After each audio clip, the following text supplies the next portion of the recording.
Okay, I should be live. It is May 9th, 2024, and I just wanted to get on here and talk a little bit about how my day's been and where I'm at.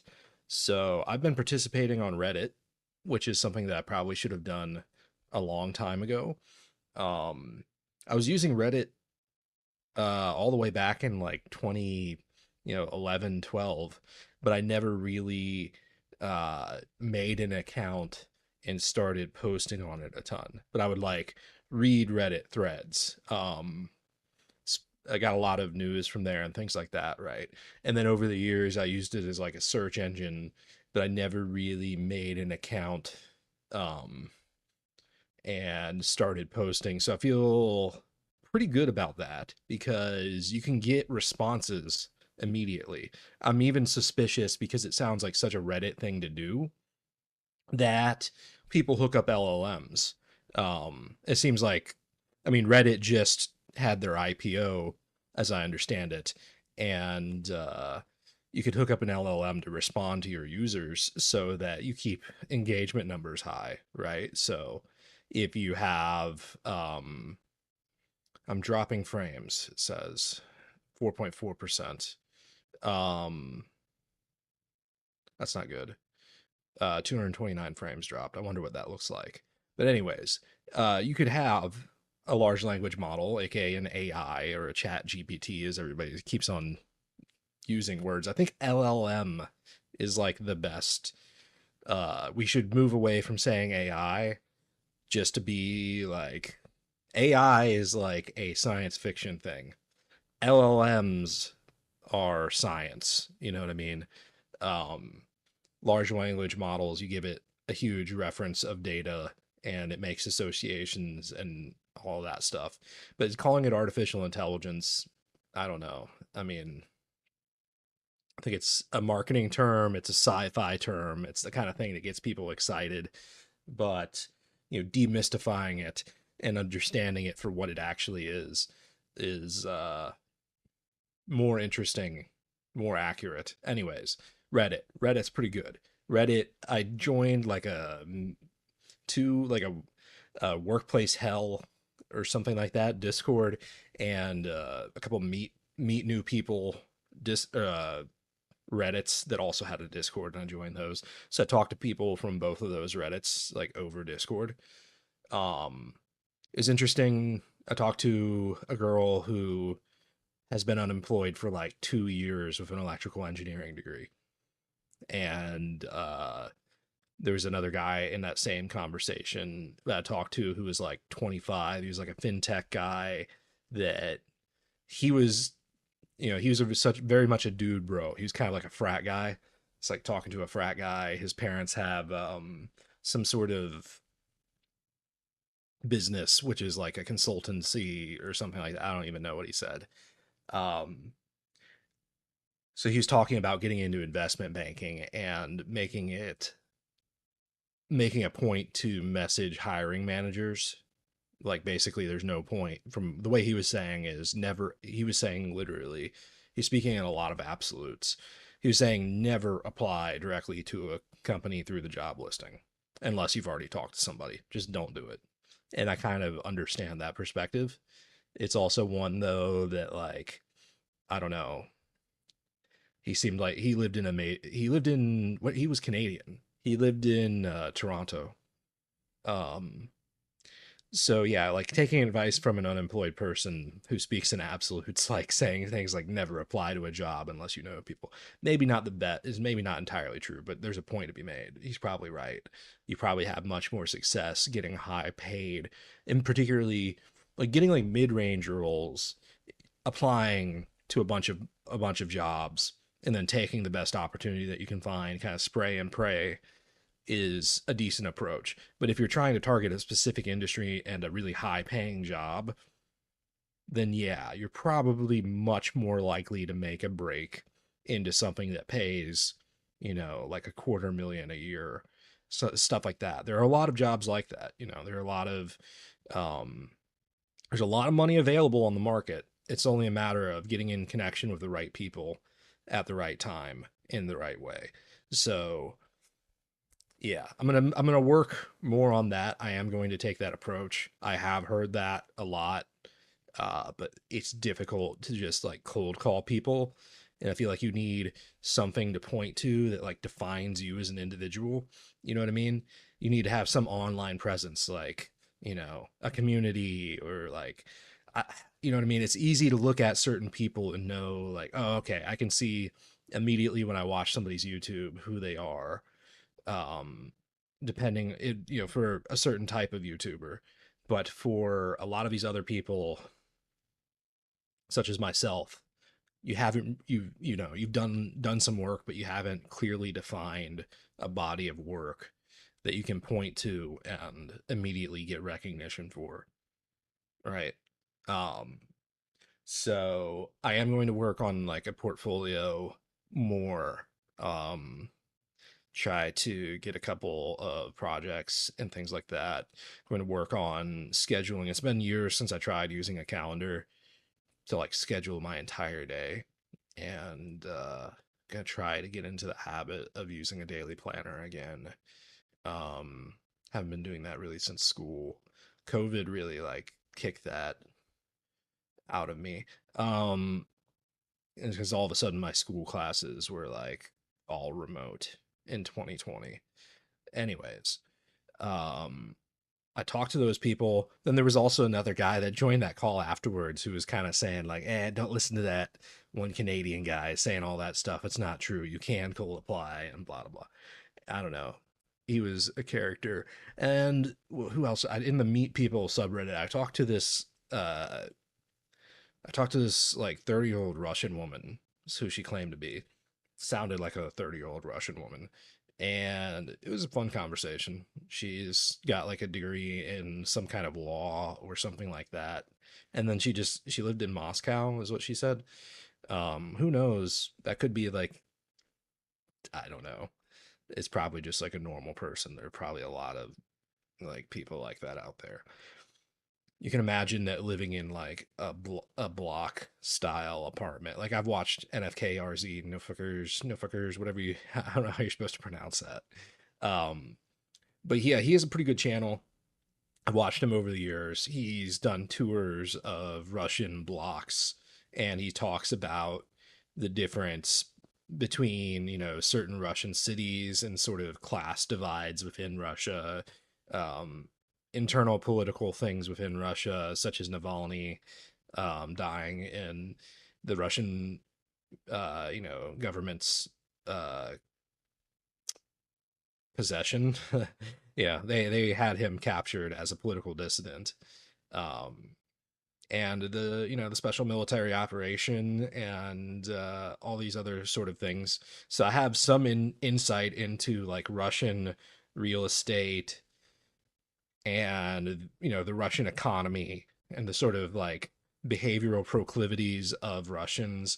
I took a Russian uh, film, like it was a Russian literature class, which we mostly watch films.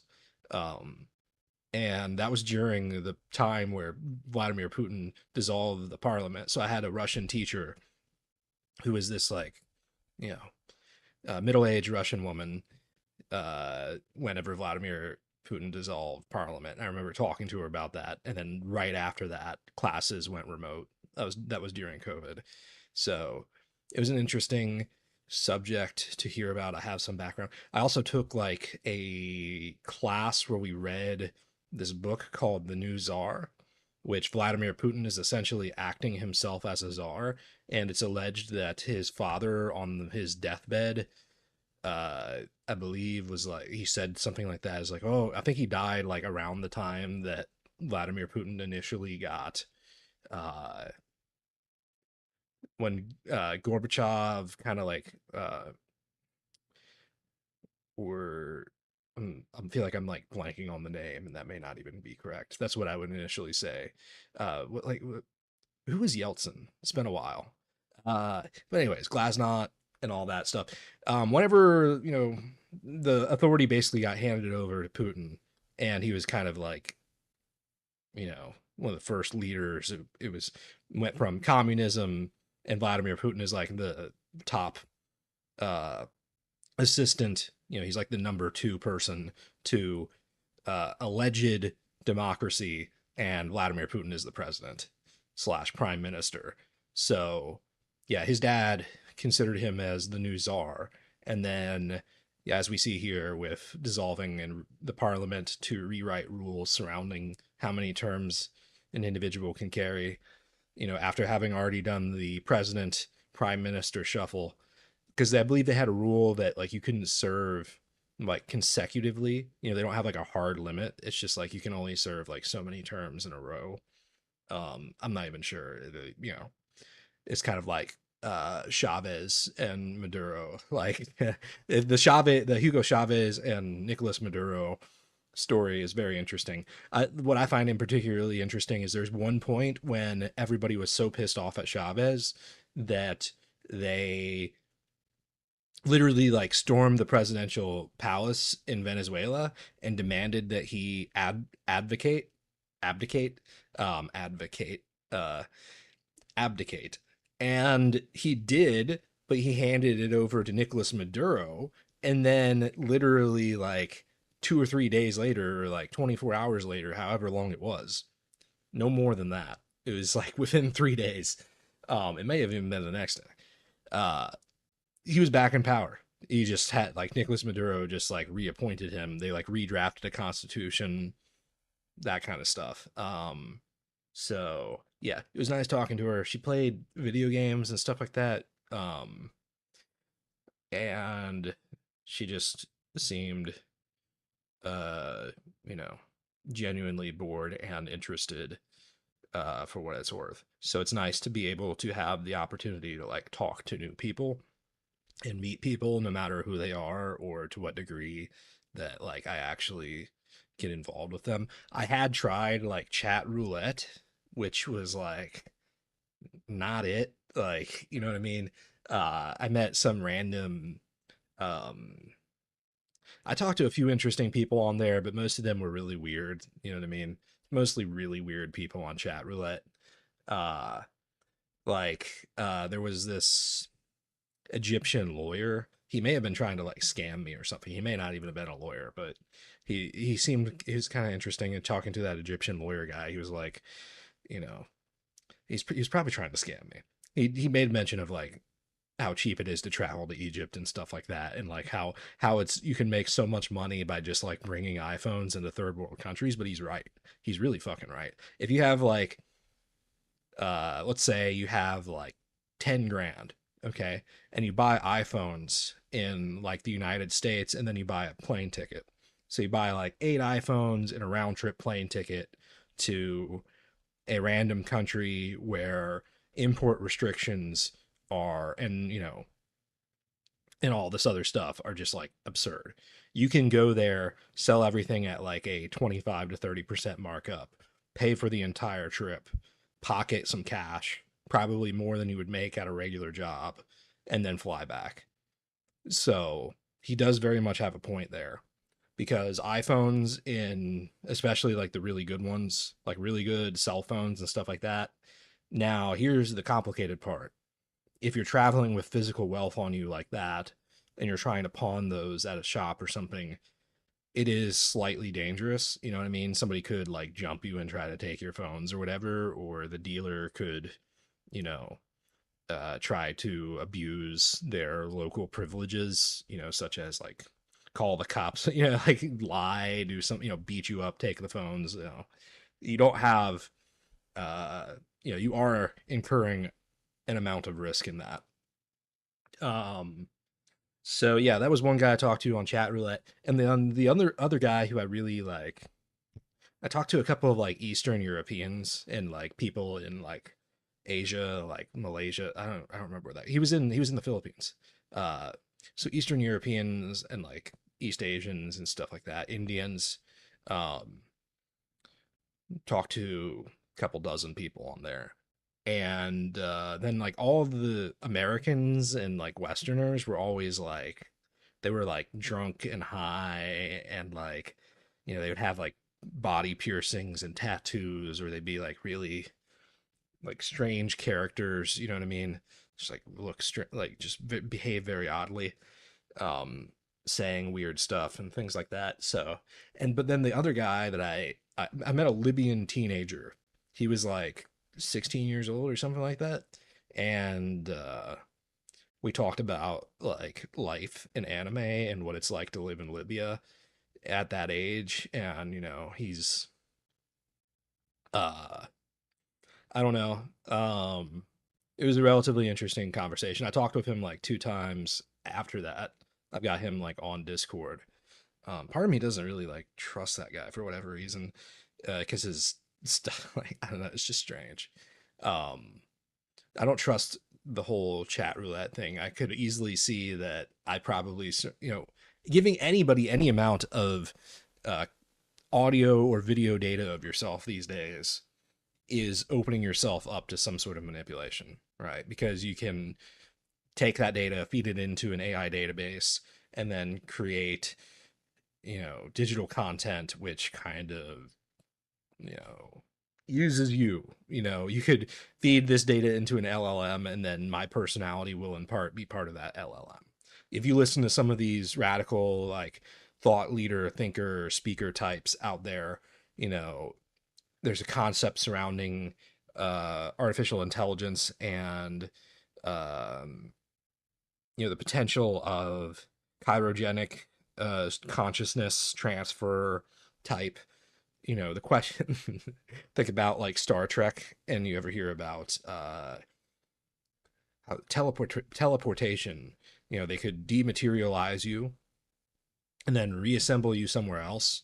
And as long as it's a perfect replicate of like all of your cells and stuff like this, would it technically be you?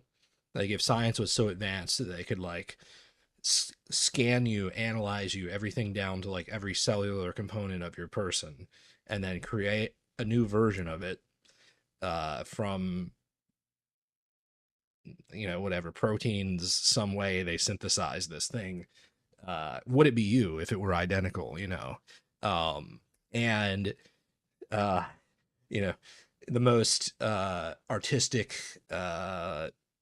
interpretation of advanced, the singularity would be that everybody's consciousness is basically analyzed by some sort of tool. So say you had like a CAT scan, and you could put your head into this CAT scan, and then it would not just like give you images of the brain. It would like tell you what is occurring in every synapse and like where information is stored. And then you can mirror this information much as if you were like copying a hard drive to another medium. And then at that point, you know, are you really yourself? And then secondarily, if we did have such a technology as to be able to like transfer the storage from the brain to another medium, that would likely mean that like you'd be creating this rogue entity which has access to like every consciousness at once, or like an approximation of it. So all of this to say, like, people like Alex Jones, he said that they want you to think that you can like plug your brain up to the matrix. That's what's going to happen someday. You'll be able to like transfer your consciousness with like Neuralink and all these other like brain analysis tools where they can read like your brain waves and predict what you're thinking. um yeah. And then you won't be yourself. You think that you'll live forever and you'll be immortal, but the reality is that like, you'll die, they'll steal your consciousness, and then there'll be this zombie, uh you'll just be one of billions of minds that were put into this machine which has the capacity to act in physical reality, so like a self assembling machine, a self correcting machine, that has access to everybody's consciousness. It's like, why does it even really need you? And are you really alive at that point? You're just like this ghost in the machine. Anyways, we're getting off topic. Going on chat roulette or posting a video to the internet or any audio of yourself on the internet, you are opening yourself up to metaphorical inclusion in the sort of pursuit of that kind of technology. So somebody could create a deep fake where you're saying something which you're not saying. They could clone your voice and use it as like a text to speech tool. They could steal, especially if you're not getting any views. They could, if you have any good ideas or good notions, which I'm kind of offended by Jared Kushner. And I happen to, I can't help but question, because I said it first. I mean, I just said it first. Jared Kushner said something about the fact that, Gaza is a prime beachfront real estate ready to be developed. Basically, it's worth, probably several billions of dollars in terms of real estate if you just removed all of this overwhelming poverty and war and basically just the human population there. Frankly, that's what I was saying. I'm like, I don't remember exactly how I said it or when I said it. I just know that probably a month or two before Jared Kushner made those comments, I had already said that. I had already laid that argument bare. It's like, there is a financial incentive. It should be. I mean, there's no reason that Gaza shouldn't be like a resort town. It should be like going to, I don't know. You go to like Barcelona. Don't they have a beachfront? Is that on the beach? I'm not sure. I've never been to Spain, but Spain is renowned for having like beaches and stuff like that. Um, Cyprus, Cyprus is an island, and they're pretty well situated. They're pretty, you know, they got nice beaches. It's just a very beautiful area. Gaza, Egypt, I really want for a world where I could conceivably like boat to all these areas and feel no fear whatsoever of, random attacks and things like this. Maybe by the time I'm like 50 years old, in like another 20 years, we could make significant progress towards a more peaceful world where like you trust these areas more. I want to see like the legitimization of Africa, like if only if only these areas were safe to travel, had decent infrastructure, and just didn't have the social conflicts and poverty that they have and social unrest and yada yada. But who can fix the world, can't even get my own patch of land, so how can I improve the rest of that stuff? So I want to get to that place where I'm independently wealthy. I have some associations, and I can focus on stuff like that, because I feel like I'm gonna die like without any chance of getting anywhere near that stuff. Right? It feels like, you know, it has felt like I'm trying my best to like kind of get past it and just like, I can put in tons of job applications and get a job like that. Uh, I just have to deal with the fact that so much of this stuff is wasted time. Like, I applied to a job that is like a remote, something to do with like planning and human resources. I don't even remember what the role of the job entails. It's some kind of office like position. I don't even know. But it was with like the state of Colorado, or like the city, a city in Colorado, and they just require that you be within the state of Colorado. So I could move to Colorado and do that. But, it was on a job board site, which took me to another job board site, which took me to their uh city site, and then I had to apply on the city site. And then like you try to give them your resume, and then it's like, oh, can't parse that. And you got to type it all in manually, and then like the way that it was programmed, there were a lot of you could tell that they aren't like the most um veteran in, or they're not the most advanced in terms of like menu and application design. There's a few things which are just a bit like difficult to discern, like uh amidst a bunch of blank boxes where you like type in your details. There's like two boxes that required you to select from like a drop down, but it wasn't necessarily like entirely visibly apparent. So, the whole something which could be like literally 1 minute. You see the job, you read the posting, and you say, yes, I'd be interested in that. And then you click it, and then you send in your resume, and you send in your, your details about how you identify and whether or not you're a veteran, and then you're done. That should be how it works. But no, every single time that you apply to a job these days, they have some sort of system which, you know, does not accept things in an easy manner, which is going to require you to fill out some kind of forms, which are just busy work. Um, so it's tempting to take those offers from these places to pay money for job placement because they'll just like auto apply for you. But from what I've seen, for the most part, those kind of places, their tools are really not as good as they say they are. They don't actually really like do that good of a job. So I'm just going to try to find my zen, going to, use this community of people which I've found to talk to, and like be able to have somebody to not be a complete douchebag to me. And yeah, just work through it. It'd be really cool. I just need money and my life is great. Like immediately, I need to buy a new graphics card, a homestead, just a little bit of land, put a building on it, a couple buildings, be able to afford food. I'll be raising animals. I can raise cattle. Like there's a potential for me to be able to start a business and then take a loan, like a legitimate business loan that will have like a structured payment plan. Uh, like raising horses and cows and like breeding cats and dogs and birds and growing plants. All of these things do generate income, although, or they can, although that's not necessarily expressly my intention. My intention is more to have these hobbies as a very serious hobby for myself. Uh, but especially if I can manage to get like a YouTube presence, it'd be great to get some online income from like social media and have some sort of presence.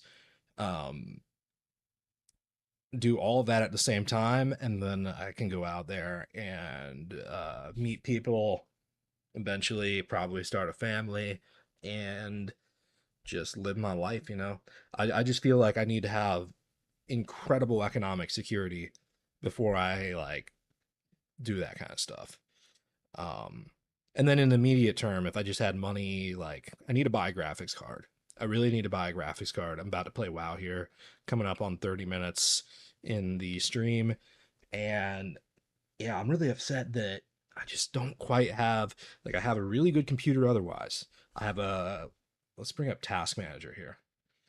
Um, so I have a 5950X, which if you are a connoisseur of AM4 socket CPUs, I can tell you, my friend, that this is the best one that you will find on the AMD architecture. So, the AM4 architecture, this is the best CPU that has been released by AMD. Um, Arguably, Intel is like a better CPU company. I don't really know. Um, I hear Intel and Nvidia, those are really what people who have a lot of money tend to go for. I think AMD is they don't earn quite as much money. Um, they're like they have really good budget options though. I don't know. I definitely overpaid for the CPU because I bought it when I was making like I was working a job where I was making like a ridiculously low wage. Um, and I bought it while it was marked up from eBay. And I did the calculations on the CPU, and after like taxes, because this person lived in Florida, after taxes from the income earned, eBay fees from income earned, and shipping, which I could see directly, he shipped it with tracking, which you kind of have to because it's expensive. Um, After all of that, this guy maybe made like $1. Like he like broke like he was like neutral to negative to slightly positive by like $1. It'd been a long time since I calculated it out, but it was just like, what the fuck? You know, these people who hoard these components and sell for a profit. I don't know. I really did need the CPU upgrade at that point. So whatever. I got 128 gigs of RAM, although it's DDR4, and I don't believe that the timings are very good. They are mismatched, and the speed as well, maybe not the best. But I have a lot of it, so yeah. Um, we have two Western Digital 2 TB M.2s, and these are really good Western Digital. This is like Western Digital Black. So they have some of the best performance as of like 2 or 3 years ago. But they still remain, you know, towards the top of Passmark. So my machine is really good, although I do have a lot of junk videos, just like wasted files on here that are like taking up way too much space and I don't know what to do. It's all garbage. I should probably just throw it all away. Uh, then we got this external ADATA, 240 gig. We have our Ethernet here. Let's go ahead and look at our IP address. We'll just go and leak that. Who needs that? VirtualBox. VirtualBox shouldn't be running though. Okay, whatever. And we got our RX Vega 56. Thing is trash. It needs to go away forever. It needs to go. You see how it has 72 gigs here? Um, I'm not sure. So like shared GPU memory is 64 gigs. So it's using my excess RAM to help my GPU handle heavy loads, is how I'm understanding it. Um, and it needs it. I wonder what it would be like if I didn't have all that extra RAM. It probably wouldn't even be as halfway decent as it is. Uh, you know, I thought about getting something like a cheap upgrade. I did buy a RTX 7900 XTX, but then the cooling block issue, I think I had one of those. So it would just like, I put it in, I'd run it, it'd run for like maybe like 10 or 15 minutes, it overheat, and then it would throttle everything. Everything would be like worse than on my current Vega 56 because it would just like skip. So I got really upset about that. And then I returned it, got the money back, but I've like spent all my money now just maintaining myself over the last year because reasons, and now I can't really afford to spend that. I need to go get a job. I could maybe conceivably buy like a cheapo upgrade because there's quite a few graphics cards which are better than this, which are not that expensive. And I really do need the upgrade, you know, like a 40, I don't know, like I think like a 4080, you can get one for like 300. Like that's really not that bad. That is like a third of the price of the others. It's not necessarily like a future proof graphics card, like getting like a 4090. And they are about to come out with the 50 series soon. Um, I don't know. I really wanted to be a fan of AMD, and I'm really upset that you can't buy graphics cards directly from the manufacturer. I think that they should have. If I were a, you know, a lobbyist or just in general, I would think that I would. I don't know. Lobbyists probably would not lobby for this. They would probably lobby for something else, but I would lobby that every American should have the right to buy a product like this on a reservation list. Like one valid human being equals one company pre-order. You know, so you know, if you have a small business, maybe you're like entitled to reserve like two or three of a new release of a GPU so that you can't have situations where you know people are being asked to pay like you know 1.5 MSRP on, you know, 4090s when they first released. I was looking at getting one when I returned the 7900 XTX and it was like $2,200 for a 4090. It's a $1,600 graphics $1,600 graphics card that was inflated by 600 additional dollars. You could not buy one for under like $2,200. And it's just unfair.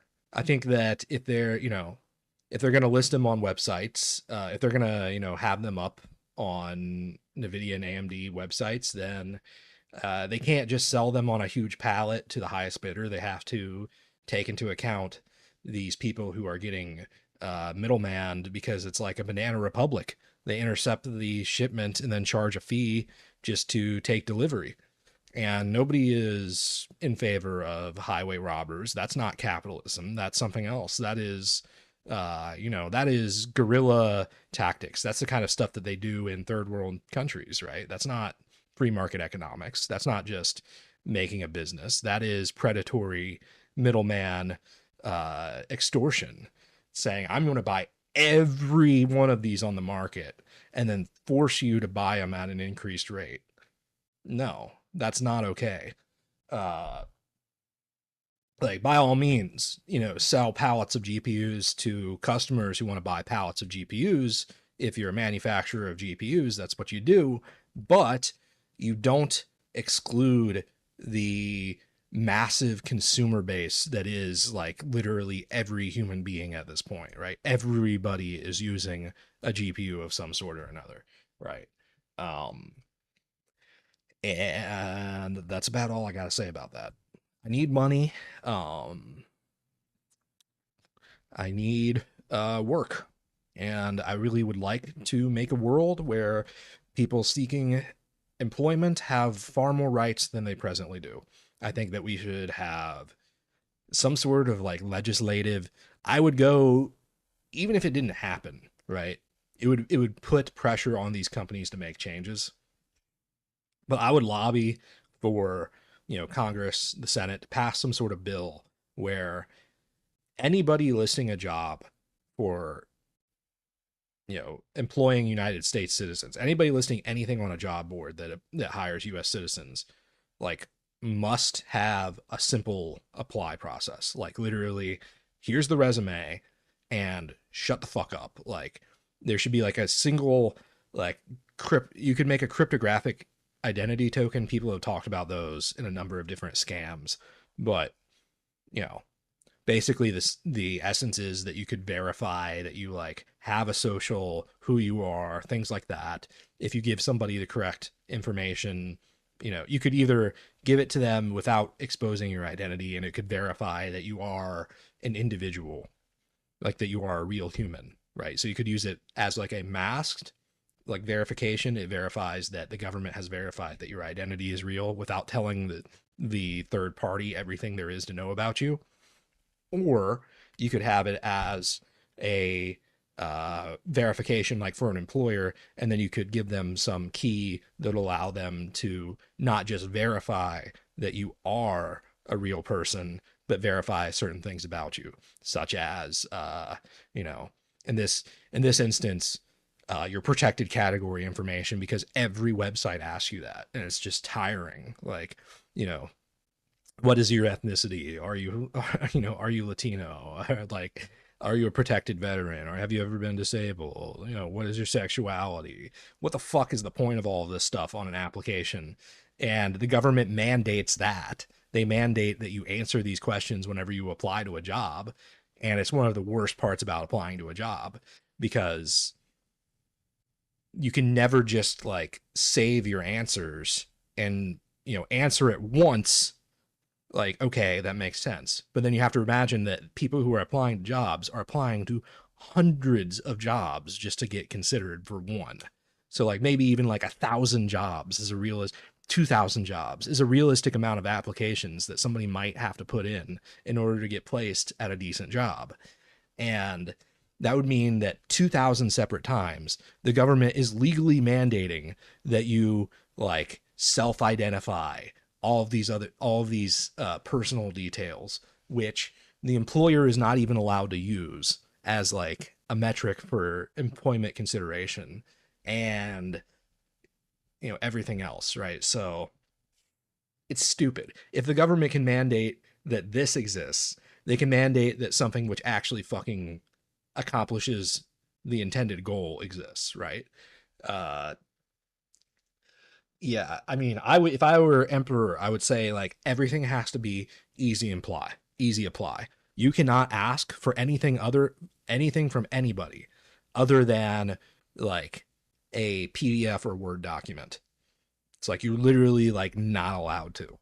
Uh just like end of story. Like none of this like fill in this and answer that, like message the person and then ask them. If you like their credentials, then you can go and ask them.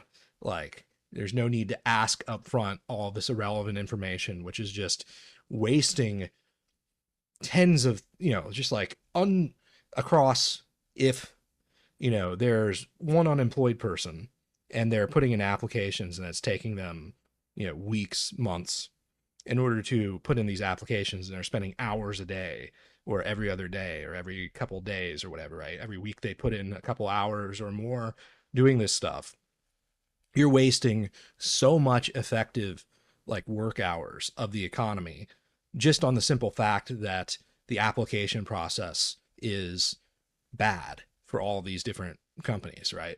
So if you remove that waste and everything was as easy as like a one-click apply on some of these sites that have that as an option, which usually, even whenever it says one-click apply, it's not a one-click apply, and then you still have to fill in extra details.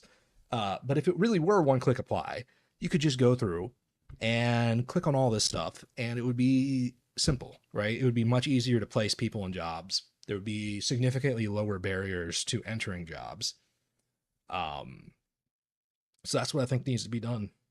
I think that in the future we should strive to have an economy. The futuristic, utopianistic economy would more or less just ask you what you want to do. Right, you'd go to a large language model, which is really trained on advanced like company information and things like this, and you just be like, I want to work in this industry or something like that, and then it would go out of its way to find a placement for you, right? And yeah, it would be on, it would be more of a choose what you want to do, less of a, take what is available, right? Most people are taking what's available, and we really should be instead trying to like give people what they actually want. Now, granted, a lot of people want unrealistic things, but to the degree which is possible.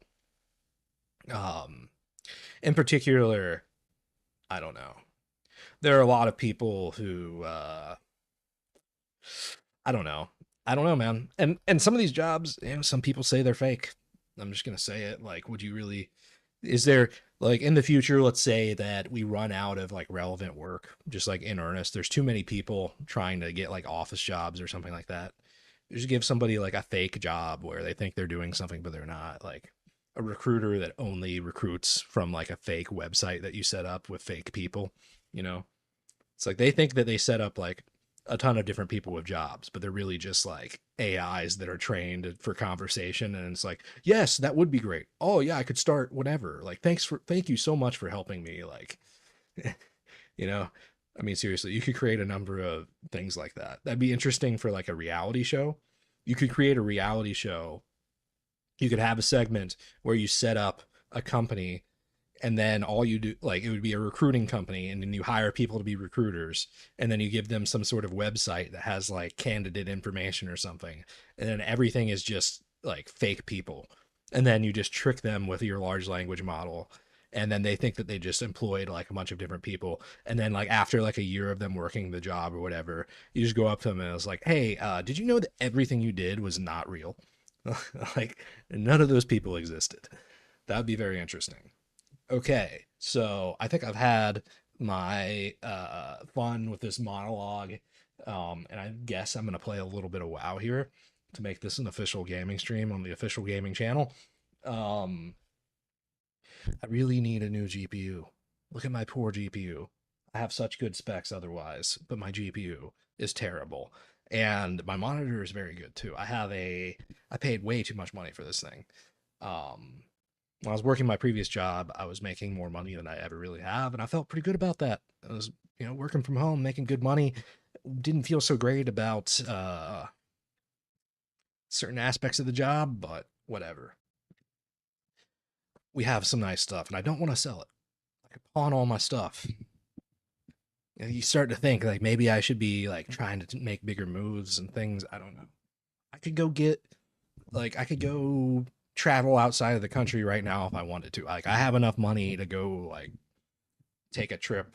Like I would never want to do this, and this is not even something that's like crossing my mind, but like just to like prove a point. Like if I wanted to get up and go to like I don't know, what's a low cost of living area of the world? Like Indonesia, a lot of people go to like Thailand and stuff like that. They're legitimately really nice places. A lot of people go for sex tourism, which is really not what I'm like. But, low cost of living, pretty good quality of living too.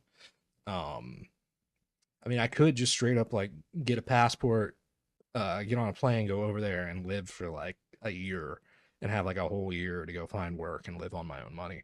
If I want to like sell my like coins and my cards and my monitor maybe and like maybe my TV and things like this, right? I don't want to sell like coins and cards, physical metal kind of thing. Like I don't have a ton of it. I have enough of it for like got that VR headset back there. And I got a lot of little things that add up. I could just totally like pack a bag and go do that.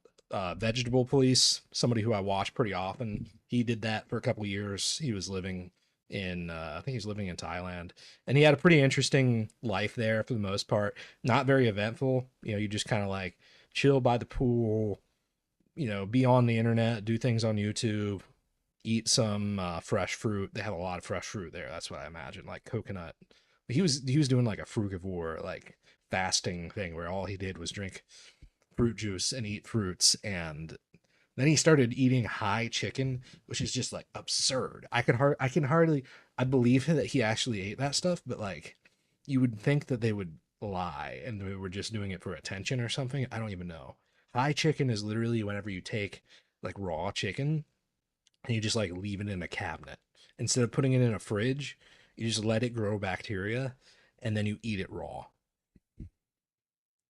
Who the fuck would do that? Like, can you imagine just like eating like moldy chicken that like smells really bad because like somebody said it was like a health food or something? It makes no sense. Um, anyways, like I said, is a very frustrating place to be where it's like you don't, if this were my house, right, it'd be, kind of a nice place. You might look at me here and be like, oh, he lives in a fancy place. He's got a big old bookcase and a fancy lamp, big old chair back there. It's really not that. It's really not that nice because I don't really own this. This isn't mine. I'm not staying here. I didn't seek this out and purchase this. This is how I came into the world. You know, what I have purchased is this desk, this sit stand desk, this monitor, this computer, that that reclining chair, this office chair, this microphone, um, stuff like that. Um, and that those books back there are more mine than those ones. Um, so, it's not like, yeah.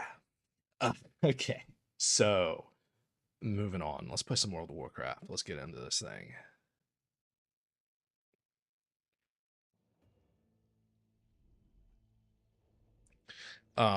At this point, I have all characters at level 70. Every class. Um, I do plan on playing the Mists of Pandaria event, but I don't really know. The Valarjar sword. That's the sword of the Valarjar that are supply. This is the sword that Odin gives his champions, and it's huge. This is like one of the largest models in the game, and I got it just the other day off the trading post, and I'm like, wow, that is actually like you can't enchant it, which I'm not. You can't put an illusion of an enchantment on it, which I'm kind of upset about. But it does look really good, especially of this character. I like this appearance very much. Um, and Seto Kaiba would as well. I mean, just look at that. Blue Eyes White Dragon. It's, exactly. Yeah. I've been disconnected Why was I disconnected? Um, Clearly OP here nor there. So the problem is I don't want to gear up these characters because it's going to take like way too much time, you know. I don't know like where to start and stop. And then the big kicker is that of course like I don't really know like gear goes out of date and stuff like that. I think Priest is honestly like one of the more fun ones. I really like playing Discipline. Discipline used to be my main in Discipline has been consistently one of the classes and specs that I played the most. Like I played Discipline in Wrath of the Lich King original. So back in the first release of Wrath of the Lich King, I played Discipline Priest. I had a Undead Disc Priest, which is no longer on. It was on a different account. And I made a Discipline Priest. This used to be a Void Elf, and I actually race changed it and swapped realm to play with a guild. But then I ended up like not. I don't play with that guild anymore, and then I kind of quit playing. So I kind of wish that I kept this as a Discipline Priest, but Tauren Priest is pretty incredible. Like I love this transmog. I love being able to do this. Uh, just like that right there. um, and that's always fun as well. The Warlock wings on the Tauren and Tauren wearing cloth. It's very unexpected to a traditional World of Warcrafter. Although Tauren Rogue, which became a thing recently, that is seriously kind of unnerving when you see it because it's one of the race class combinations that you would never expect to actually run into. Anyways, yeah, and then I also had a priest during Warlords of Draenor. During Warlords of Draenor, I mained a Blood Elf priest, which is still on the server. So I have like 2 high level priests on the server for some reason. And then I have like a level 19 disc priest, which I play as a it's kind of like a twink. It's just like cut off of there. I played it whenever I have like free trial access, like whenever I don't have a subscription.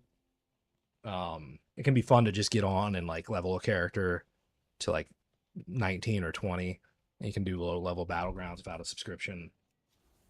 Doesn't take you very long. So yeah, I played that, and then in classic, I dual boxed a priest. Traditionally I kept smite on 2, but recently I've changed that. I don't know how I feel about that.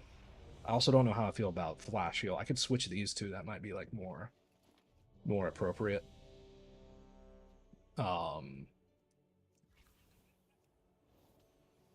I noticed that yeah, so I played a priest in classic as well, and I got to 60 dual boxing with a mage, and all I did was like smite spam. I went smite spec, which is kind of silly, but you get a certain percentage of damage increase off of spirit in classic, so you just like stack spirit.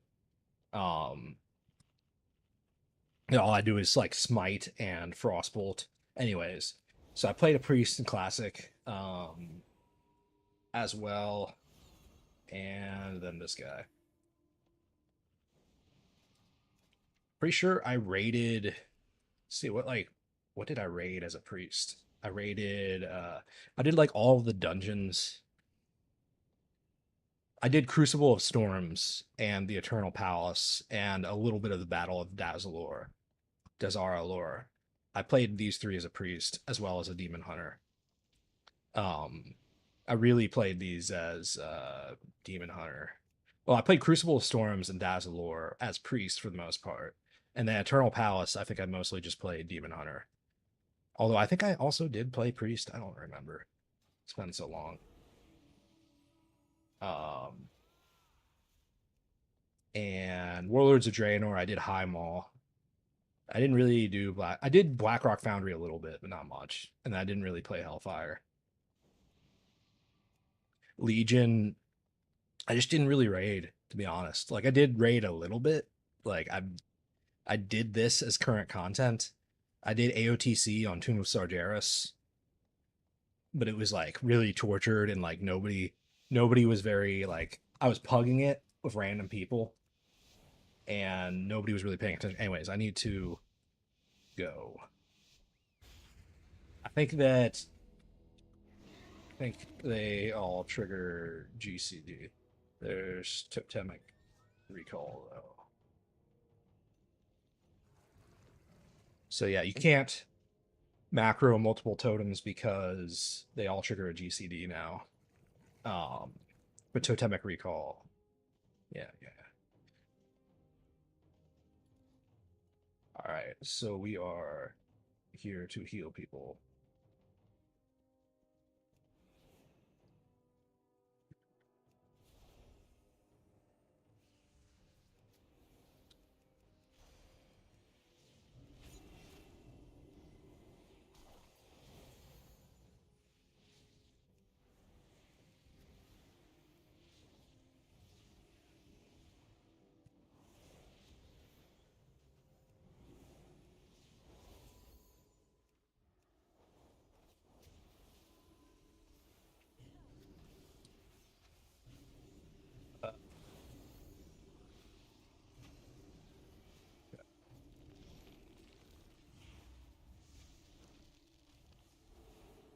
Uh, yeah.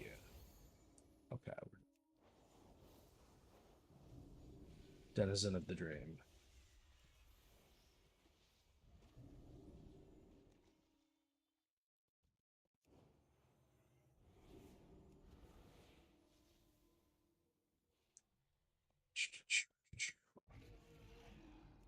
I could be watching something on the other screen or whatever, but I think I'm just gonna talk through this game. Who is over here?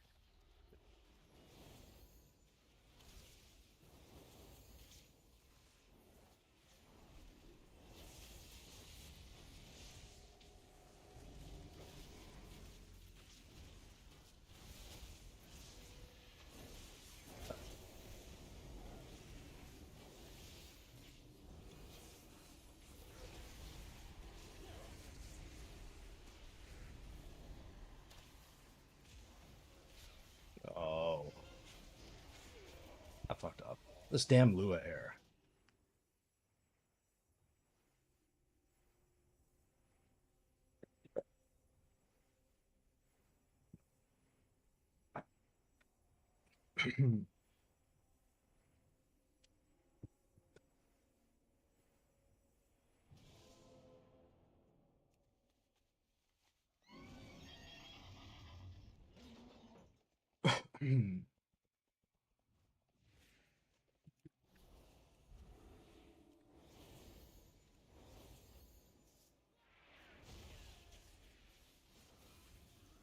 that leap, that leap of faith was really good. Um, this guy may not leave me alone though.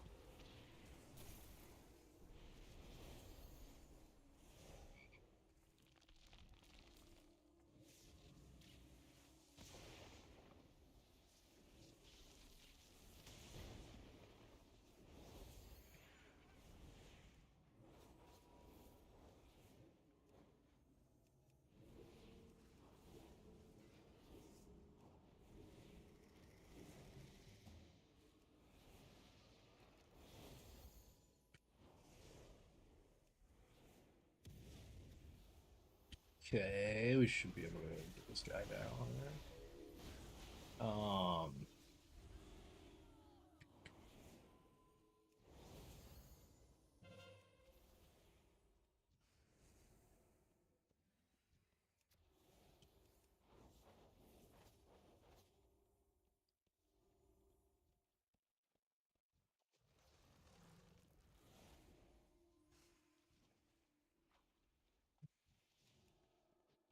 Oh my god, right now.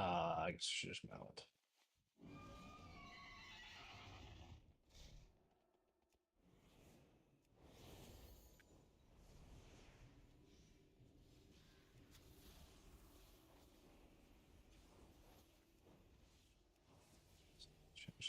Uh, oh my god, that's on there. I'm fucking. I should be healing. All right.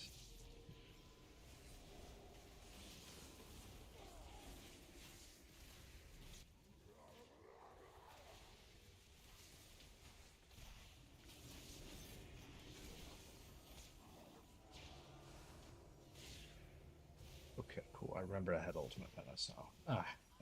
Uh,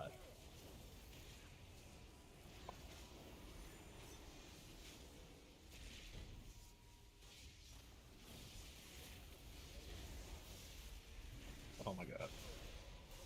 I don't know what I'm doing. The way I'm looking at the screen, and because I'm leaning into the microphone, um, I'm not playing this like I normally would at all. It's been a while since I played Disc, so I'm not going crazy with it right now. Uh, I don't smite spam. I guess I gotta get used to smite spam. I need to reread some of these talents, like how they have. I'm not entirely sure what triggers. Um,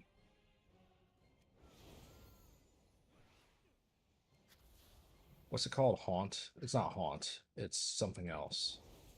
The one that, and yeah, like what makes my stuff go black with that? It goes dark.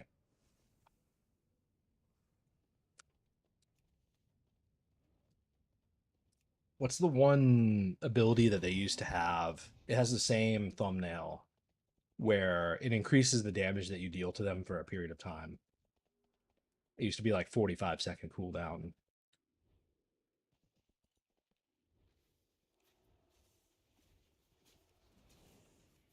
Now it just applies as a debuff, I think, whenever you do something. Maybe it's Mind Blast. I think it's just tied to Mind Blast. Yeah, there it is. And it's called Schism.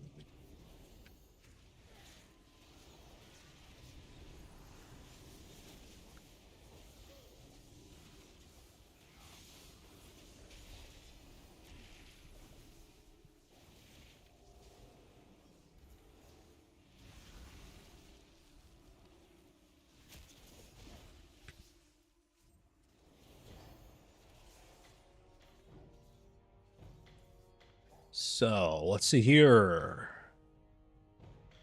Idiocracy, pretty much. Um, healing done. Where are we at? 22 million. So you can have way more impact as a healer than you can as a damage dealer in most instances. That is my predilection. Like, you need a tank, you need a damage dealer, but without a healer, nothing actually works. And a really good healer can have way more impact than anybody else on the team almost. It's not necessarily true, but kind of true. Your ability to carry in random groups is probably way higher because a group that has a good healer is probably way more likely to win. Like two groups of approximately equal skill, one of them has a healer, one of them does not, who is really like tuned in and paying attention. The one with the tuned in healer is probably going to win.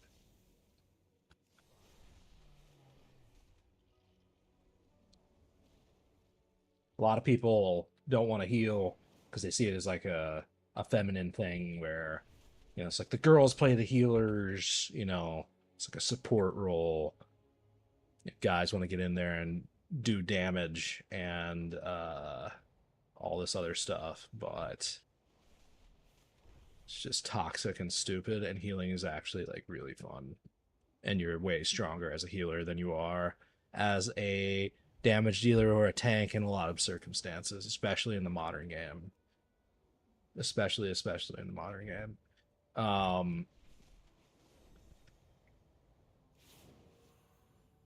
Oh fuck. My bad.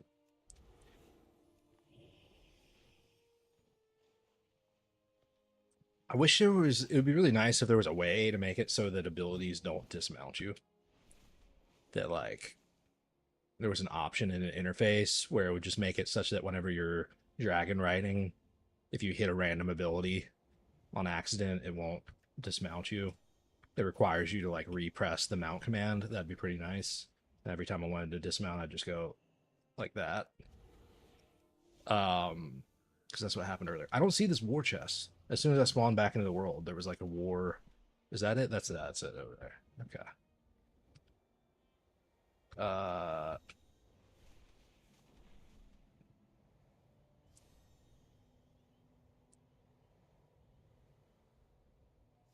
yeah, just like look at how bad this footage, like the game looks like trash. Like there's no amount of like beauty and uh fluidity to the way that these frames are operating. It looks just absolutely terrible on my screen. Um, it does not really look the way it's supposed to look, and I think it's gone now.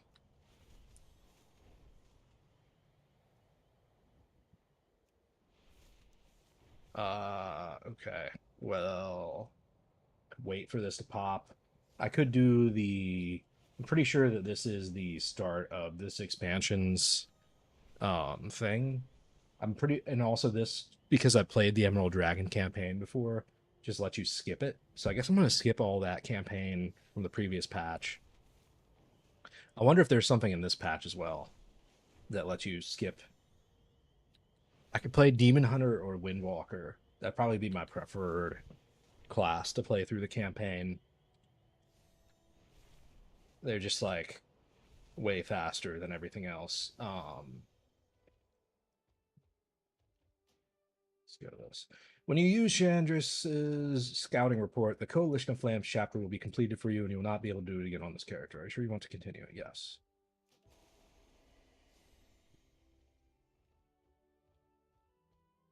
And now we go out here. Okay.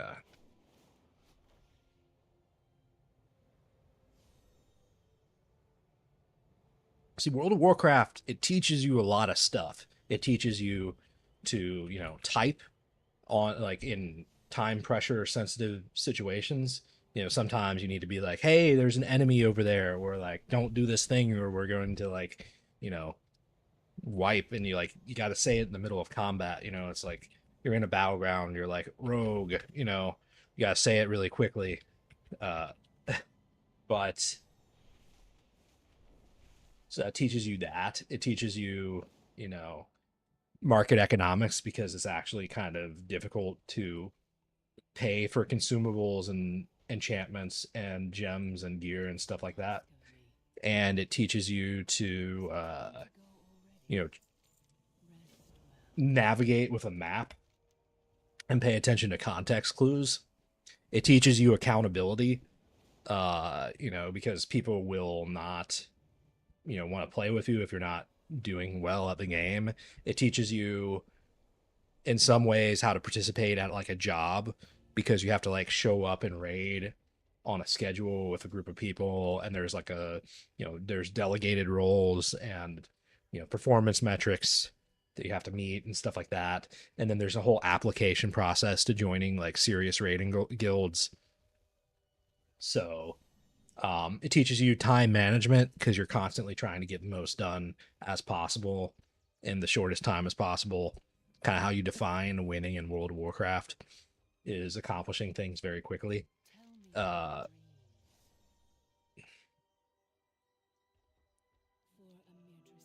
yeah, what do you want me to see? Wow, it would look really good if it weren't stuttering. It's stuttering.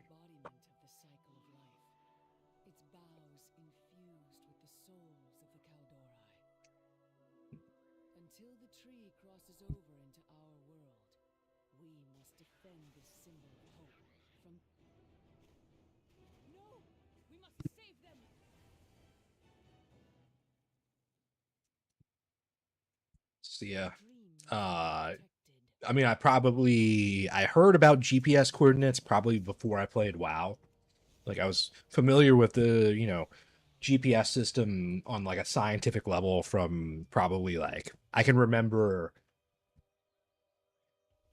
reading about that. I would have been in like second or third grade. Like I may have already been aware of GPS before that. Like I remember at least in my third grade textbooks, my science textbook, um, there was information about the GPS system, and I was aware of like who created it when they put it up. These satellites. what GPS coordinates are and stuff like that. But playing World of Warcraft, uh, stuff like TomTom back in the day, um, it really teaches you coordinates and practical navigation skills.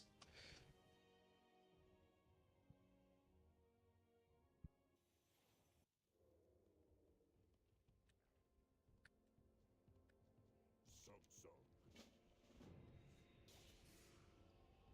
What do you need?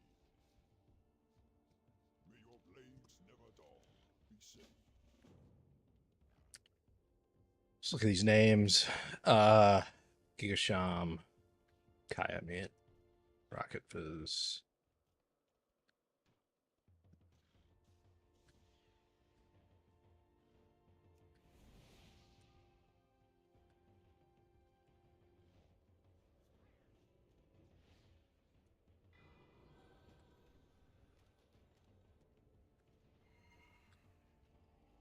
What a fucking name that person chose right there.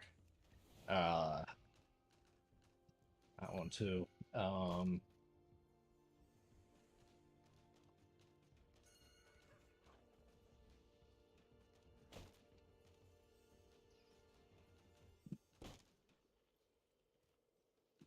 I don't know what that notification sound was on my phone. Um, we're probably my like speaking of GPUs melting. Um, my GPU is going to absolutely melt whenever we clash. Like I'm just going to sit back and do my best to like AoE heal. I'm just going to be pressing buttons. This is probably going to go down to like um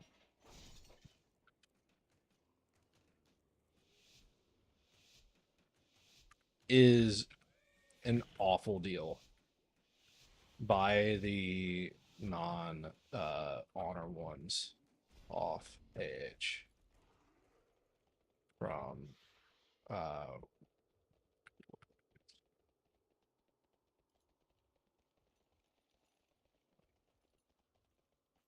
two little apiece or something.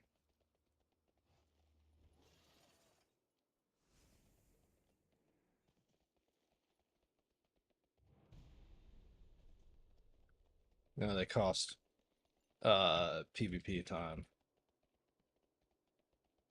They are more scarce.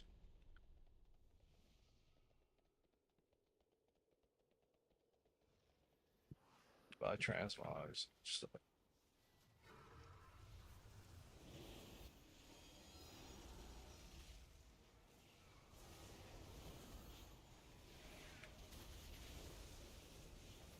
Get a life, nerd.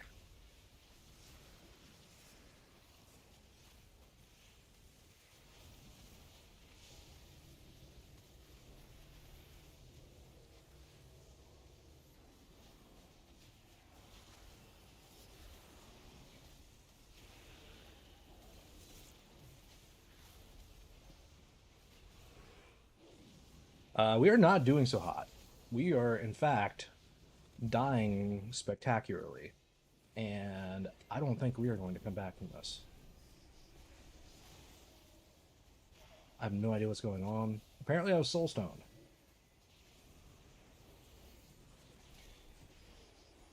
So this is just like unplayable. What's my frame rate right now? 16 FPS, and that's like probably a peak. I don't like this battleground at all. Uh,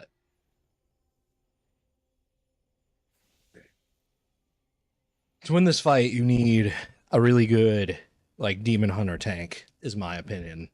You need somebody that goes in there and like has just like ridiculous HP pool right off the bat and then lands like all their CCs. If you had a demon hunter tank, this is what I do on Winter Grasp. I have done, not like every time, but like you go in there and you just leap in, you put on all of your damage reduction stuff, and you throw down your sigil of change, your sigil of silence, and your sigil of fear or whatever it is. And you take out a couple of people from the pack, and then you just like try to get as many people as possible to attack you. And I'm not sure if can tank even get the one that makes you immune to damage and increases your run speed. If you can, then that would be really good. I don't know. You just need to like AoE them down. There's no other way. I don't know. We got Snot. It's trash. I should just AFK. Like I don't fucking care. I don't even really want to be playing this to be honest.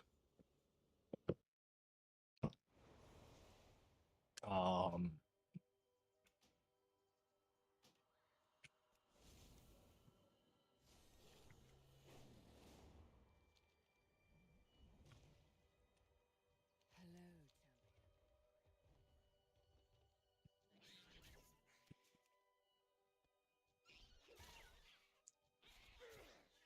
wait, so I can only open it in my dreams. Uh,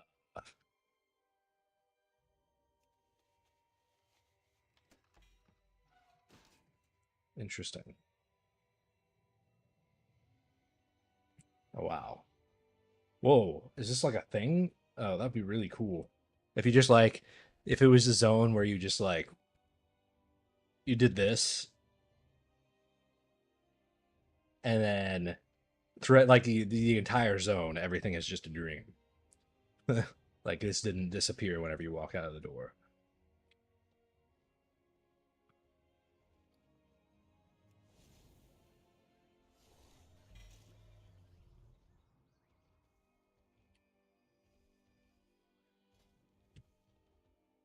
And that guy who said that he has every like appearance, and he has 1,000 honor marks. It's like I find that hard to believe.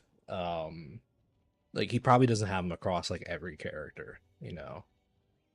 He has like all the ones he cares. Like there's just no way. Buying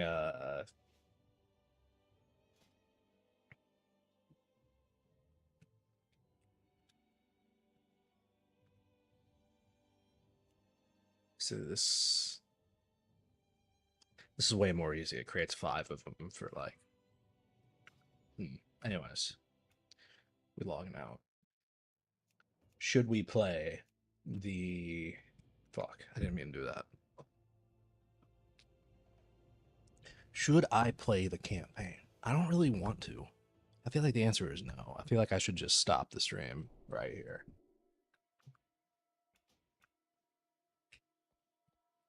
Um,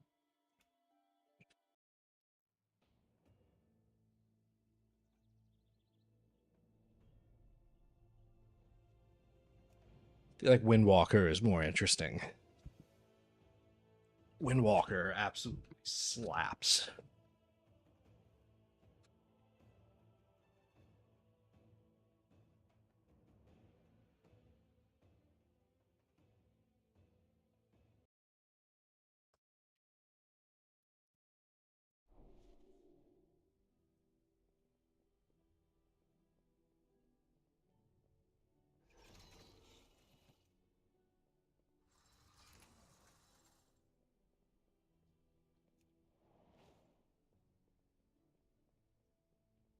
Okay, so we should be good.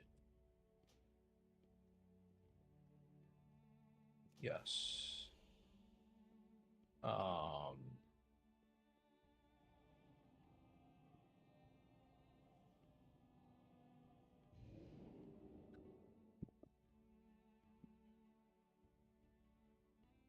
Interesting is the Russian girl I was talking to, she said that she couldn't play World of Warcraft anymore because they have no way to pay. That's what she said. I'll have to ask her more about that. Um,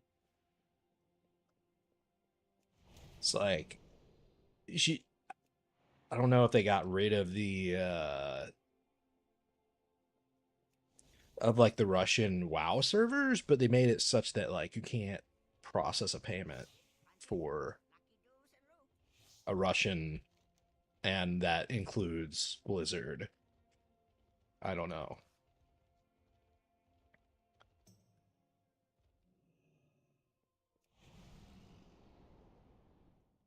So we're randomly back here for some reason. I mean, I hate how they like this used to be the fastest way to get to the Caverns of Time, wasn't it? Isn't that how it used to be? There used to be a Caverns of Time portal here, or like a Dalaran. There's a Dalaran Crater portal as well, I think. And Dalaran Crater portal has certain uses, and then they got rid of it. And now getting to certain areas is a little bit more difficult. Khadgar said you would come. Khadgar said you would come. I thought it was best to wait for you. Cool. Very well. Let's speak with Khadgar. Farewell. Let's go. What's up? My people are no strangers To increase the audio a bit. Consul doesn't know what to make of it. There must be someone.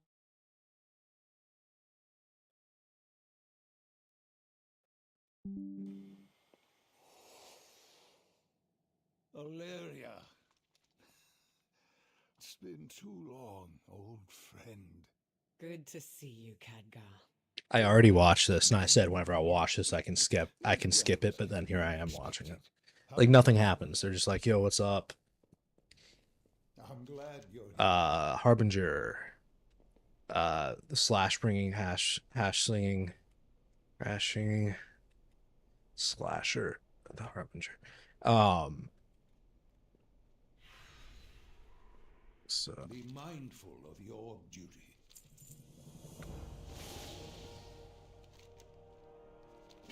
I'll open a rift for us. Follow me.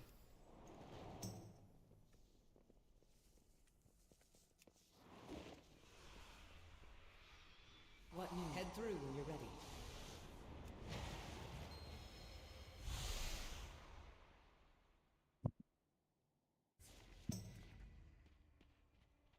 Have the Rendori noticed any void disturbances lately?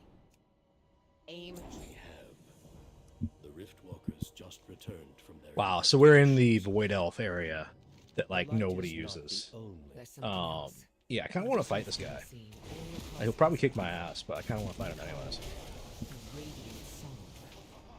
Interesting. I'll report this to Locust Walker. But for now, please speak of your investigation.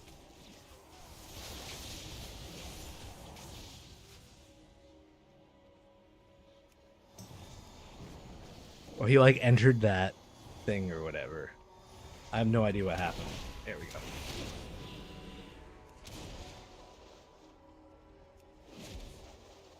Yeah, I don't know why. This guy's gone too. He's just loading.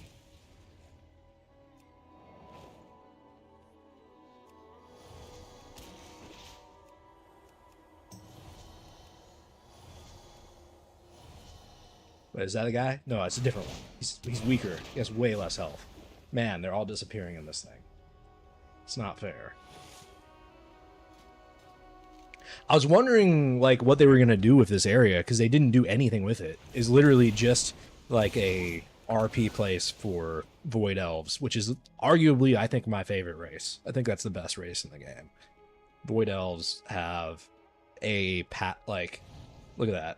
I'm a Void Elf already. That's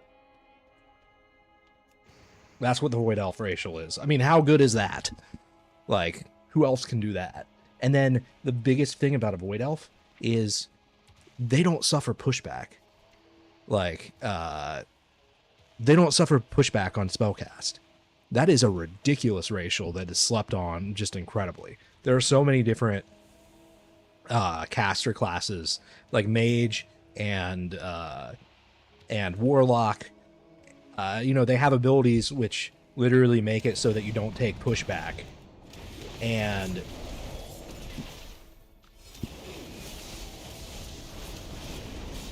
oh fuck, I'm dead. That rogue.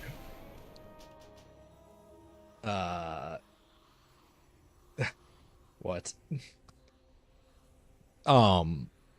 Yeah, so not taking pushback damage is ridiculous. That is just insane. And then on top of that, You have a pretty good defensive and Chill of the Night because shadow damage is pretty ubiquitous, and Entropic Embrace is a 5% damage buff that just happens on average like 12 seconds out of every, like, I don't know what the proc rate is. I think it used to be insane whenever it was first introduced. It was like not fair. I think it used to proc like once every minute, maybe 3 minutes. So like 12 seconds out of every 3 minutes, you just get 5% increased damage for whatever reason. It's pretty good. Yeah. And then you have the Blood Elf character profile, which is really nice. Interesting. I want to talk about this transmog a little bit because I feel like I've really struck gold here. I have the Void Elf racial for the back, or the what is it? Even your chest, right? It gives you the wings, and then I have these transmogged to Warglaves, so it looks like I'm a demon hunter. I feel like if you just saw my character running around without mousing over me or anything, you think demon hunter. Like, this looks like a demon hunter running around, right? So it gives people a slightly incorrect impression, which I like, especially for PvP. Is this gonna like harm me or something? What does this do? Really? Why? I have to close them. I see.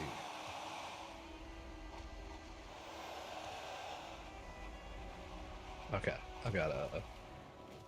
And that breaks connection. Okay. How about that? No, it's funny. All right.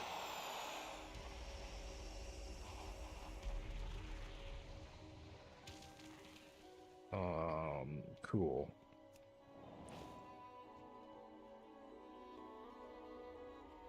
Walk your own path. What do you report? There was a strange increase in void activity within Aberrus.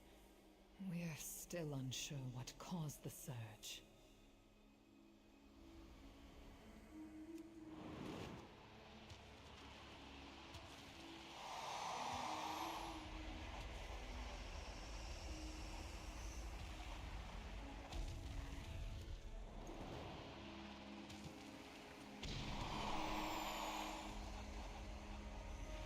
There you go. That's what you get.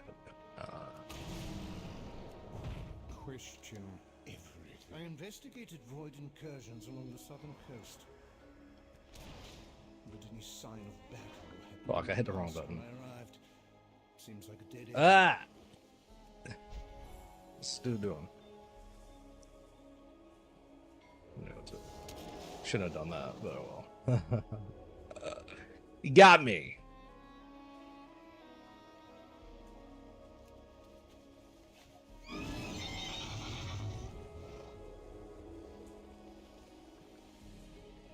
I don't really have like a good AoE.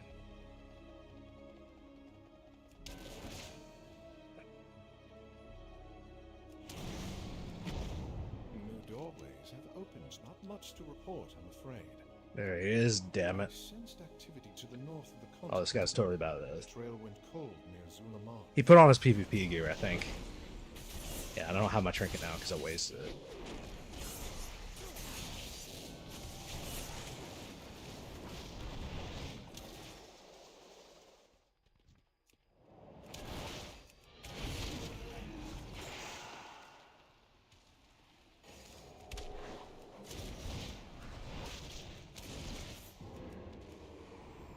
Riftwalker Nilara has yet to return from Northrend. Really?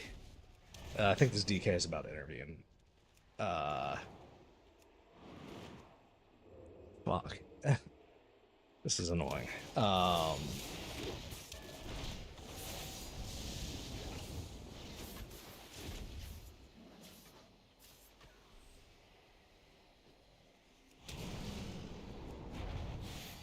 totally chasing. Let's go.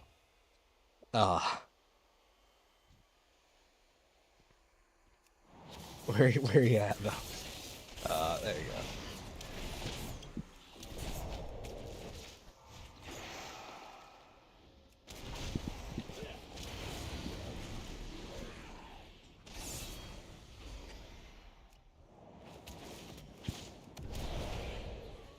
Yeah, there we go.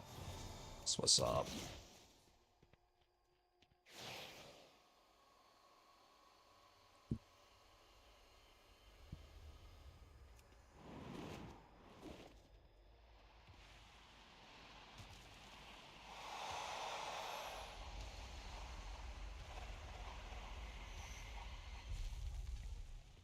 All paths are possible.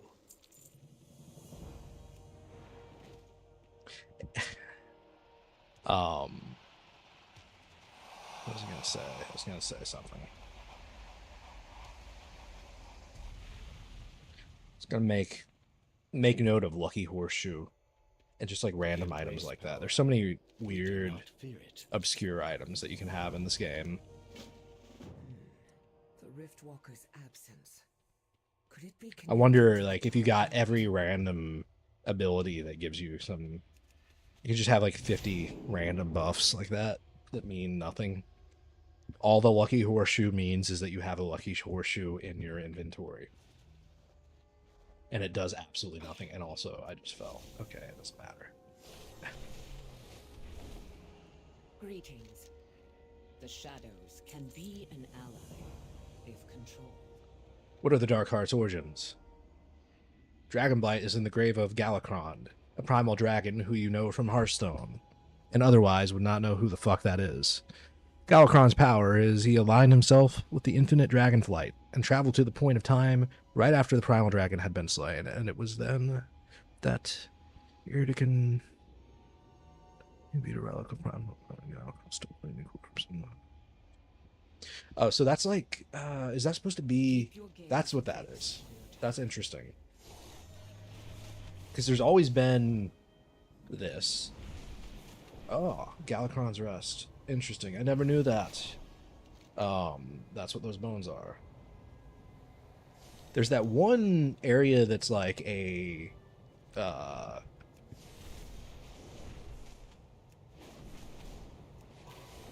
it's like a green area. I think during Legion, druids go there as part of their campaign or something like that. It's kind of like an Emerald Dream sort of thing in the middle of Dragonblight, right down here. And then there's also this, which is like a Scarlet Monastery type cathedral. So here's Ysera, right in the middle of Dragonblight. I think a lot of people would not think of Ysera to be in Dragonblight, but it is. Also, can they please, for the love of God, use the other rooms in Wormrest Temple or whatever it is, the one that has those raids in Dragon. It's Wormrest Temple, right? That's what it's called.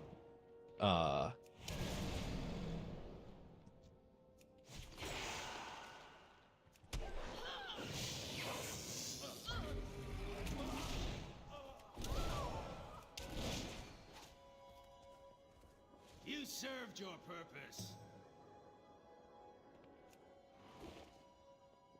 Damn.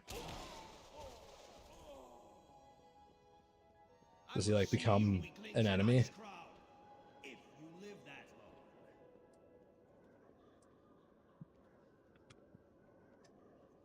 long. RP walk with him.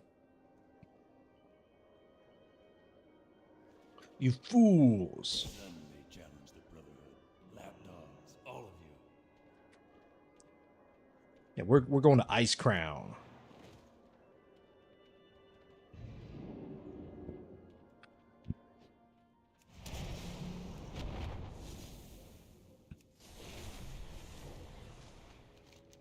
Now I really want to go see Wormrest Temple real quick as well.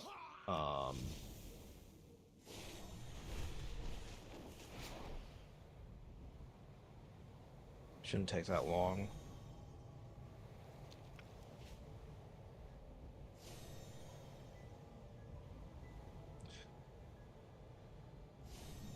Like, the game plays fairly decent in older areas, but Dragonflight is just a no-go. Raiding and battlegrounds and stuff. It gets too... And even here, it's a little bit inconsistent in how it renders. So, Ruby Sanctum, completely locked. Has been since, like, 2008. Completely unused. Well, like, you know, I thought that like every single one of these were going to be used in the Wrath of the Lich King expansion, right? Like, the idea that they're still down here is hilarious. And that they wouldn't even use them in the Dragonflight expansion. That's even more hilarious. Like, they need to use these. Like, what are they doing? There's 3 of them here, and they really ought to use them because it's free real estate, you know? Like,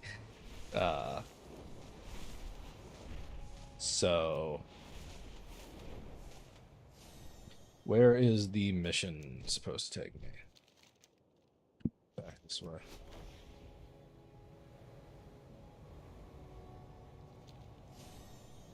But yeah, from here you can see there's basically 4. This whole expansion is predicated on these 4 buildings. At this point, you can see the Terrace of the Makers, you can see Dalaran, you can see Icecrown Citadel, and you can see Wormrest Temple. And that's about all there is to this expansion. We each walk a line. Choose yours. The Dark Horse This is where origins we are divine Galagram, power the Dark Galacrand, Heart.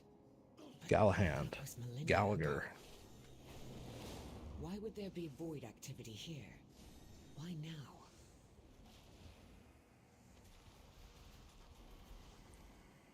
Dispersion, Void Flare. Tracks. They might belong to our Riftwalker. Let's follow them.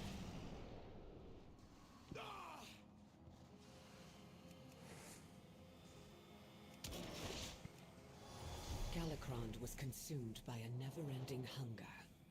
And that same hunger was used to empower the Dark Heart. The Riftwalkers reported... There's got to be a way to make a macro to hit whatever button appears in this area. I should make that. I don't know how to do it. I don't know what the command is. Could the Dark Heart be absorbing magical power and converting it to shadow?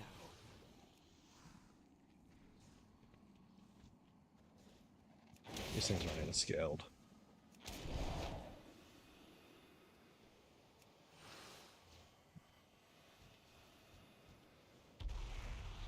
So Mists of Pandaria should be pretty cool. It should be really easy to find like a group of people too, because anytime there's a new launch, a lot of people log in and are playing at the same, like, you know, at this point, a lot of really good players are just like way too geared for me to even realistically like think of playing with them. You know what I mean? But if everybody starts off at effective 0, as long as you play at launch, you should be Meet me there. as advanced as anybody else. Well, I guess I'll go ahead and cheat a bit to get there. Well, I don't have level 40 Northrend Engineering, so I can't. Alright. Do I have materials still on this character? I'm probably really close to level 40 Northrend Engineering. Filter Northrend. Our Northrend Engineering is 6 points off. Nitro Boost increases my skill still, so I think I should just repeatedly enchant my belt here. Skill on. Yes, I want to replace Nitro Boost with Nitro Boost.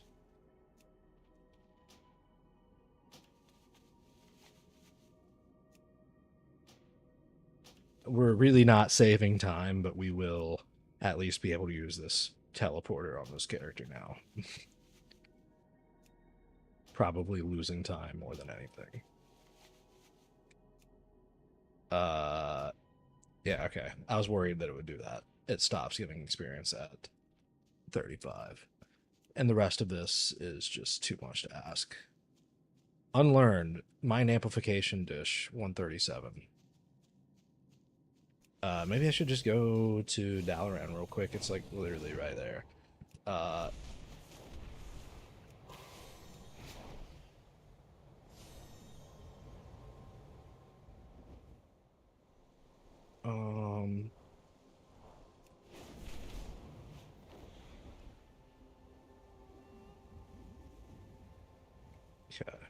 Okay.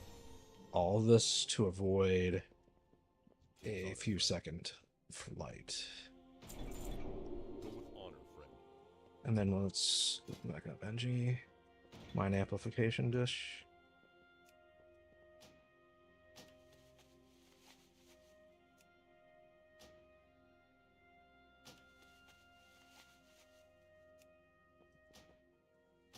$38.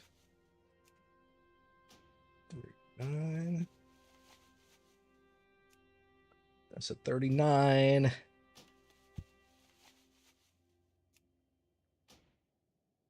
And we hope for 40. There we go. All right. And now we should be good to go.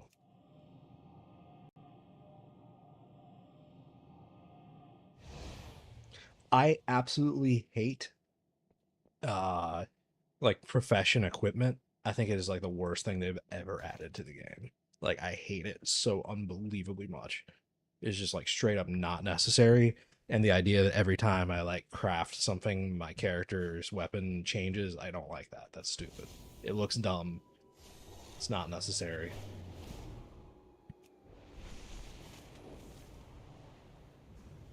Well, we're on the right track.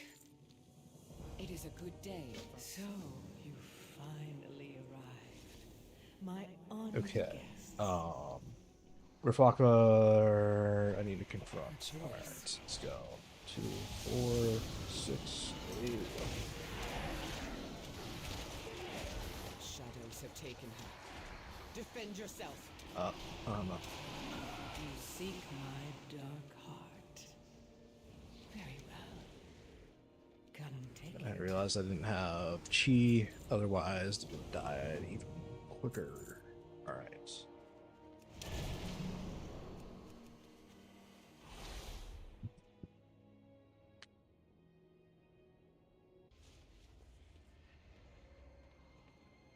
This is near to where you go for... Eradath. I'm pretty sure you have to make... This is exactly where you're supposed to make the jump to get... Am I not correct about it? You have to, like, glide over to these islands as part of the quest to get Bal and Yuna and the Waste of Time. You either know exactly what I'm talking about right now, or you're just like, what the fuck are you talking about? There's a very long quest which takes you to, like, every area in the entire, like, game for the most part. Takes you to, like, 30 or 40 different locations randomly around the world. That are, it'll have you go to places which are just way out of the way. And at the very end of it, you get this illusion, which is the waste of time. Because you're wasting your time, literally, doing all this weird stuff. And I'm pretty sure right here is where you do part of that quest. Anyways. Not that interesting otherwise. Wow, that Shadow Priest must be really fucking Use geared. every weapon at your disposal. Why show me these memories? What is the Harbinger's plan?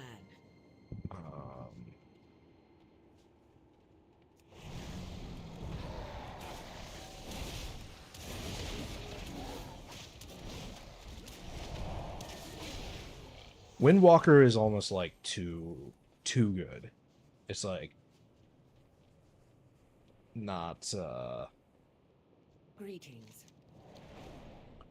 what is there?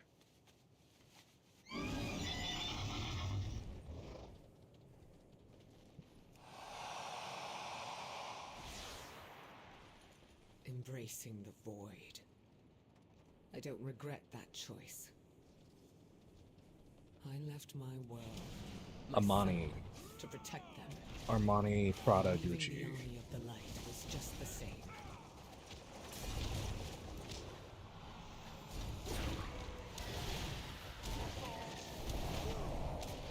Don't worry, I got your back.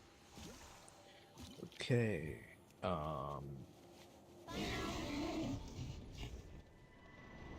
What news?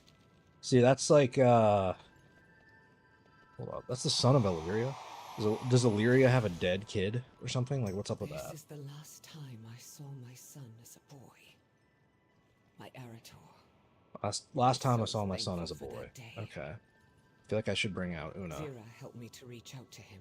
Una looks like the The exact same. light's power wasn't enough to defeat the Legion. Do I have any pet treats? Oh, there we go. It's like a huge child.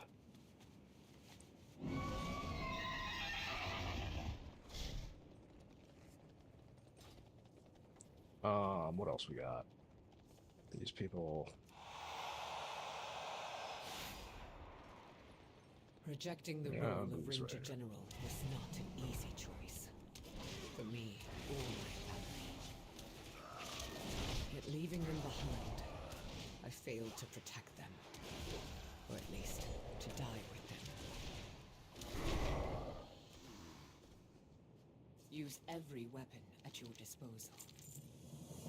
We do what we must. This is a hunt, and our prey awaits with hungry jaws.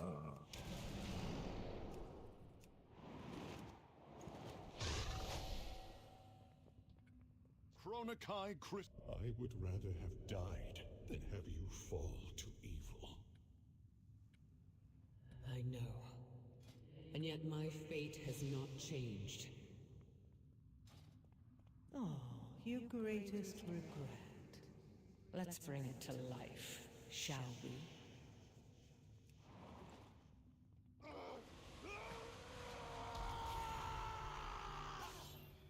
Bro, what? No! This isn't what happened! It's not. Oh, it seems like it would happen. And so you are my enemy. Then why did it just happen? This guy can absolutely drop me in like a second. I should not be picking a fight with him. Yeah, he's like, bro, I can one-shot you. Shut up. Oh, cool. This barrier's down.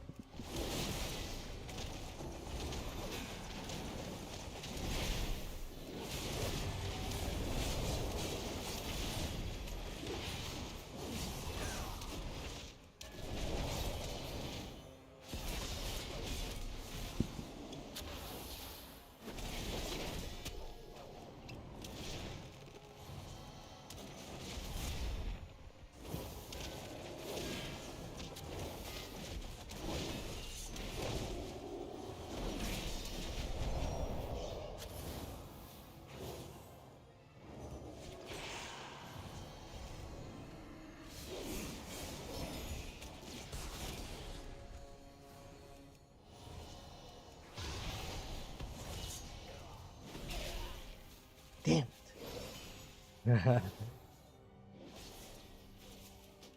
Okay, well. I like how why can you roll when you're dead? There's certain abilities you can use when you're dead, and it doesn't seem like there's much of like a rhyme or a reason to it. Like, why the fuck can you roll, but like you can't blink or something like that? It makes no sense.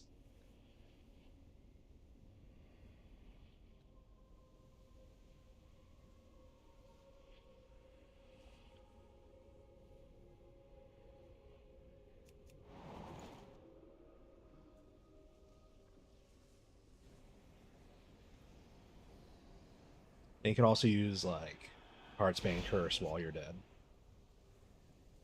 But I have to go all the way around this.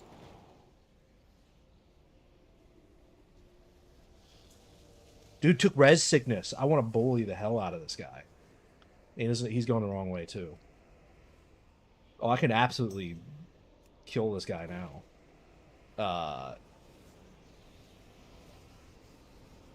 What are we, like, stuck here? Can I not, like, get close enough?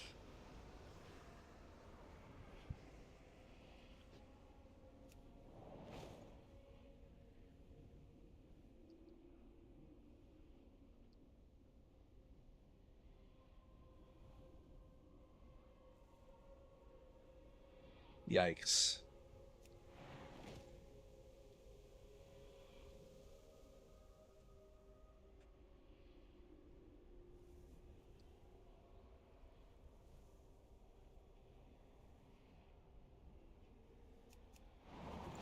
Here we are, finally. Watch it not let me walk through. Dude, what? Okay.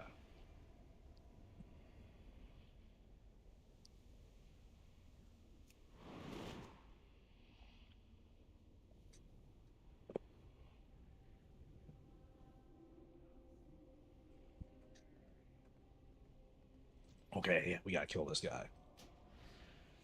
Oh, he doesn't have red sickness anymore because they like lowered it so much.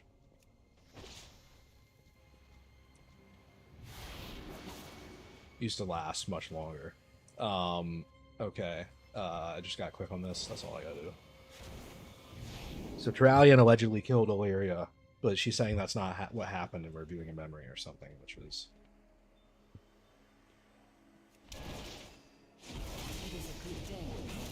It was just a. It was just a joke, bro. It was just a joke. It was a joke, bro. Chill out. It's only a joke, bro. This guy. This guy.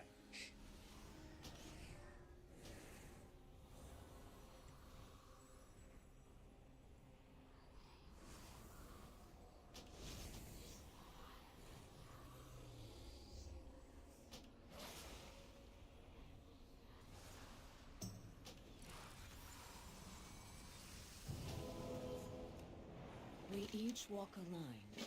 Choose you. These invaders will find no mercy in my domain.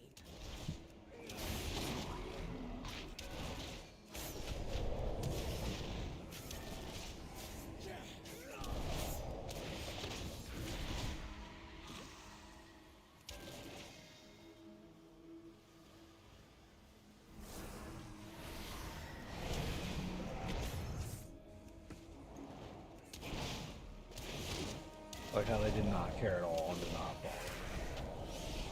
I didn't get threat on any of this.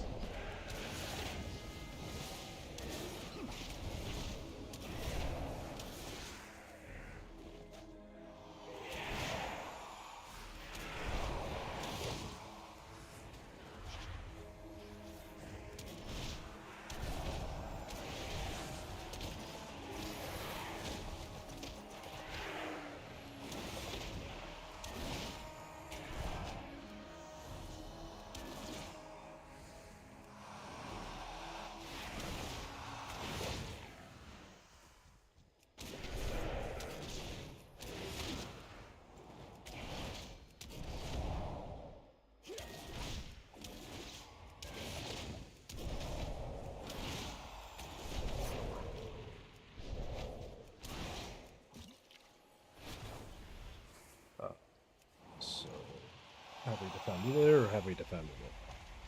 61%. Oh yeah, then I gotta move.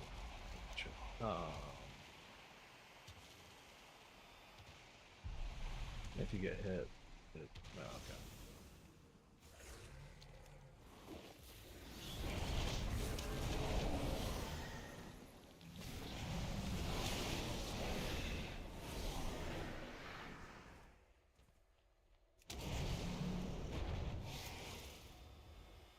I bet you end up turning it in on this area.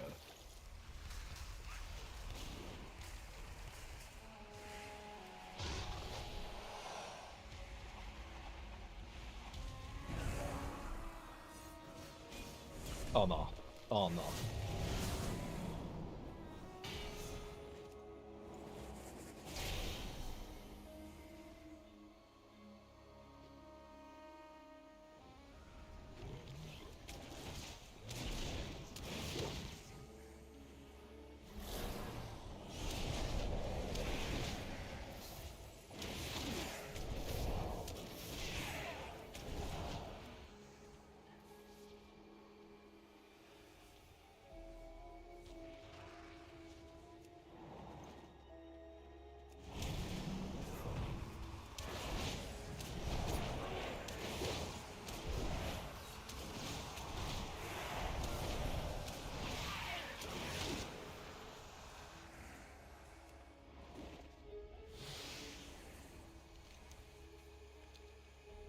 I knew it. I knew it. Then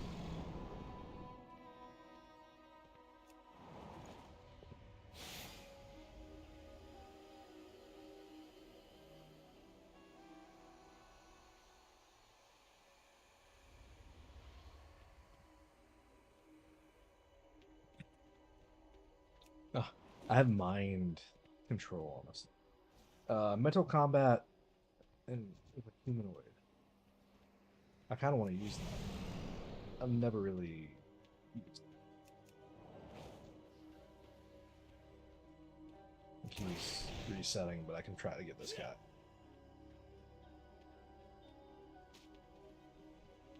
Target is too high level.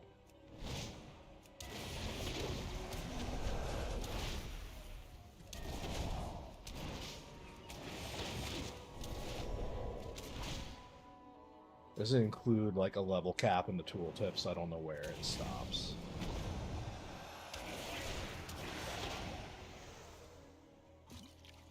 Alright, well, not surprised, but slightly disappointed.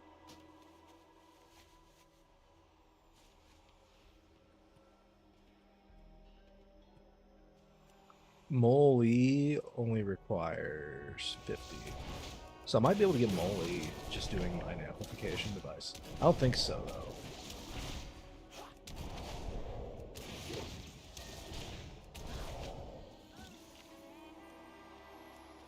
It's not that bad, though.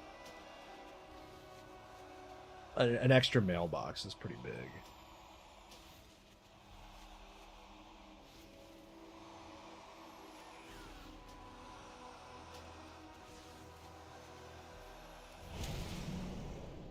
Our true quarry is ahead. That twisted vision of Terralion.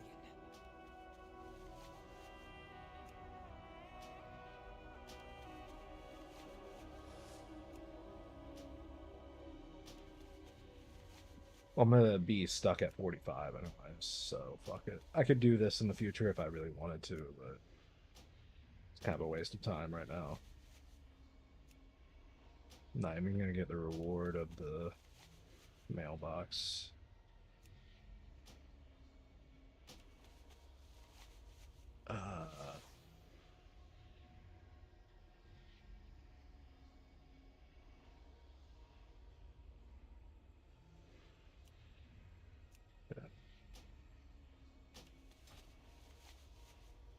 Use every weapon at your disposal.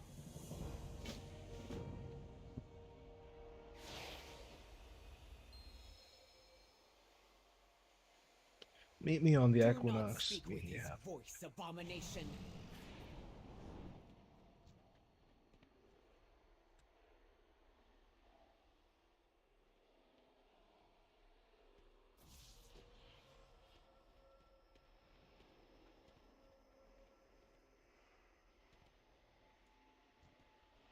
Okay.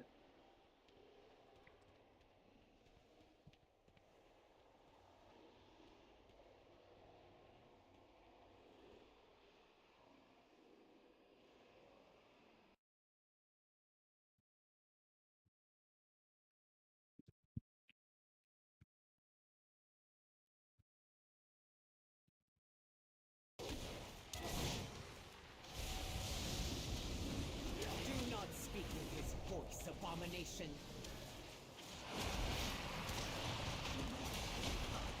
End me, Illyria! Has the void not given you the strength? I can't do it! Illyria, I see your weak heart. You cling to them still. Be gone from this place.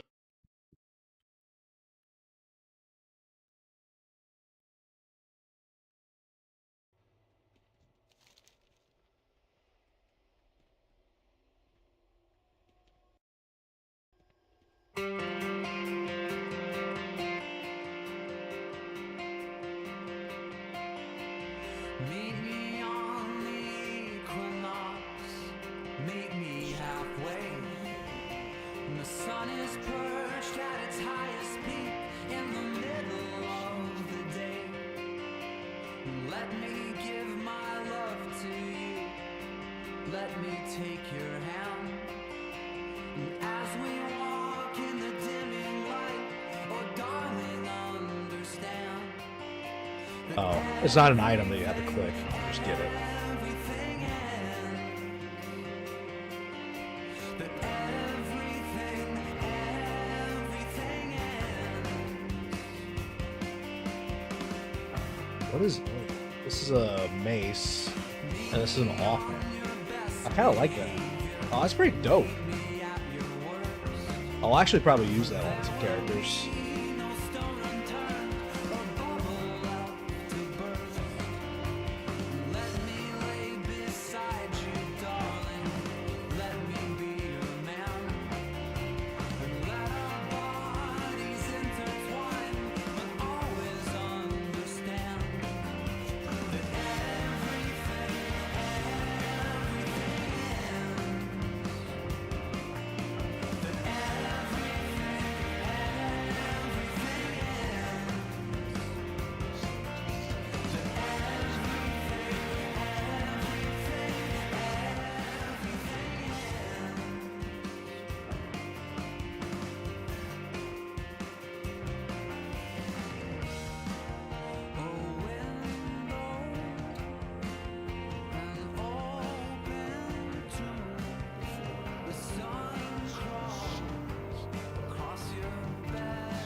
So, can normies just come to my rift now? Are all these random normies gonna be hanging out in Telogris Rift? It's like I've been here for years, wondering if they were like I was really kind of confused. I'm like, why did they make this like new asset just for Void Elves? And then like not use it for anything, right? Like this is a really cool way of designing zones, like this whole ambiance, and for it to just be this one throwaway area that Blood Elves do nothing but stand. Like you go here like one time for heritage armor, and that's like it. Uh,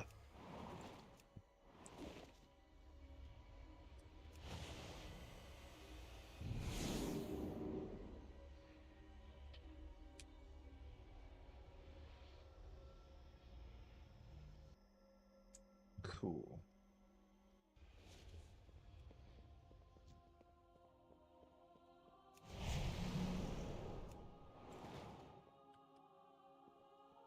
What can I do for you? Light be with you.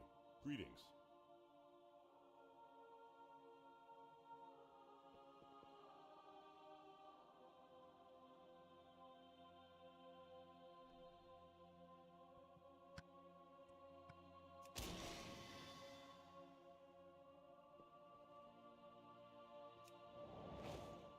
Well, I'm an incredible mage. If you need a mage,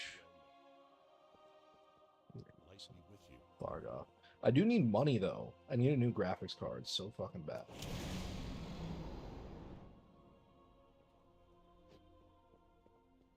Stop sign. Return to Khadgar. Where is Khadgar? Is it not? No longer in the tower. Okay.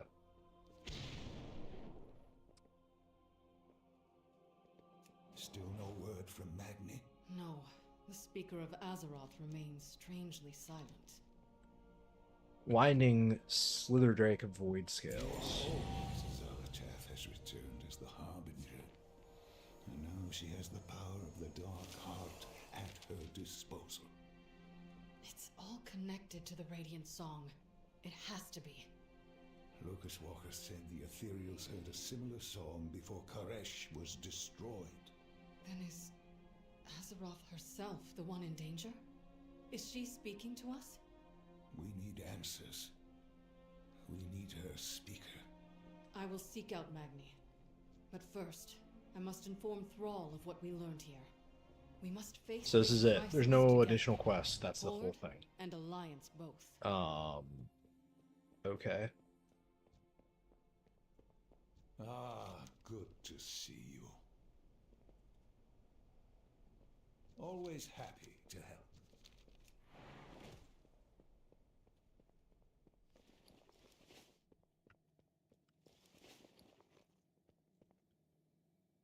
Did I acquire that appearance?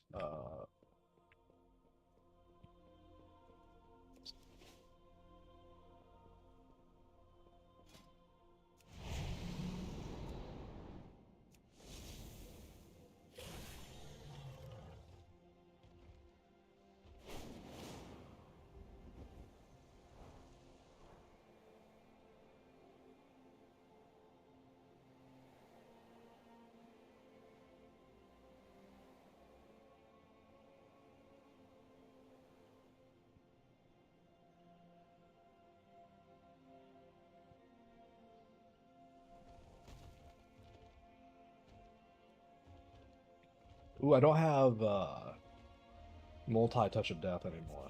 What happened to that?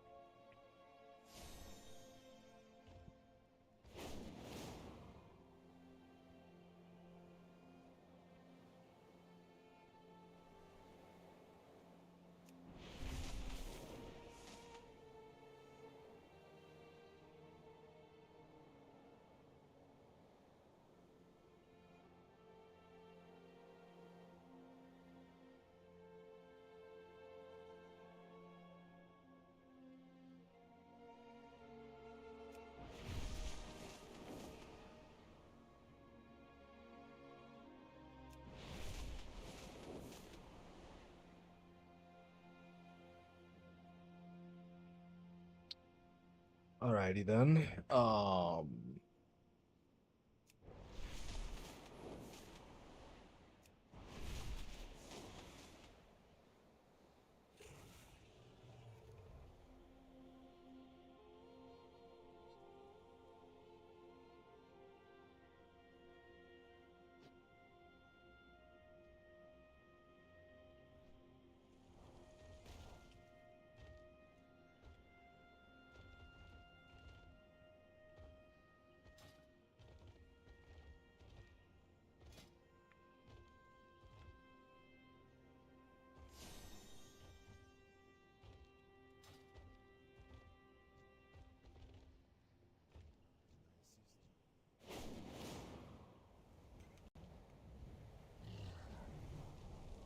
It's like, what am I supposed to do now?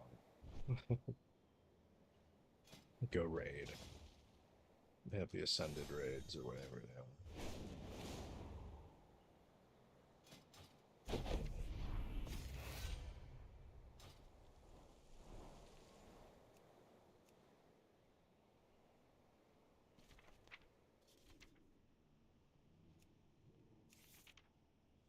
Oh, okay. Awakened Raid Finder, so it does apply to Raid Finder too. That's interesting.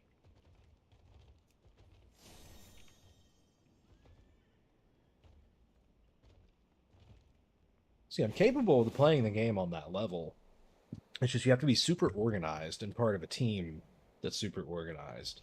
And I definitely need a better graphics card to raid Mythics. But I totally could, especially if it were like economically viable, like if I made money streaming it or something. But that's very few people that get to do that successfully.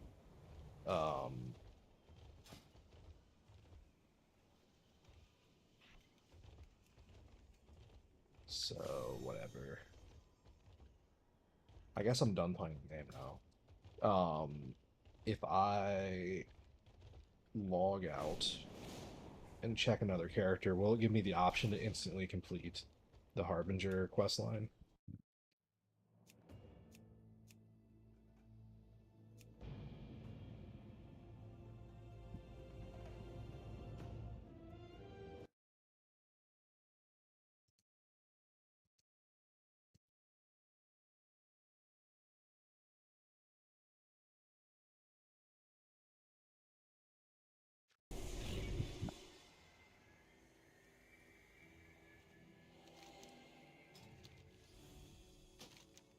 You did better than I expected. My scouts will search for new hunting Well, grounds I just as got these really lands lucky replenish. by logging into the Grand Hunt. Ah, dude, that's a strat right there. You just like, I don't know when those occur.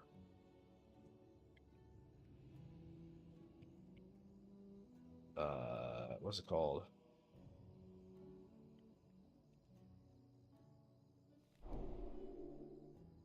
And press supplies. Did I not get like another? I thought I got another chest or something inside of that. I guess not.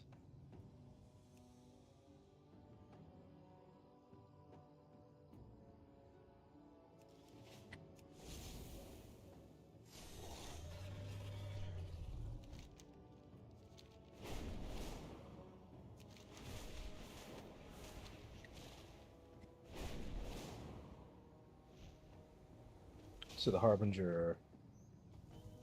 No, you don't get.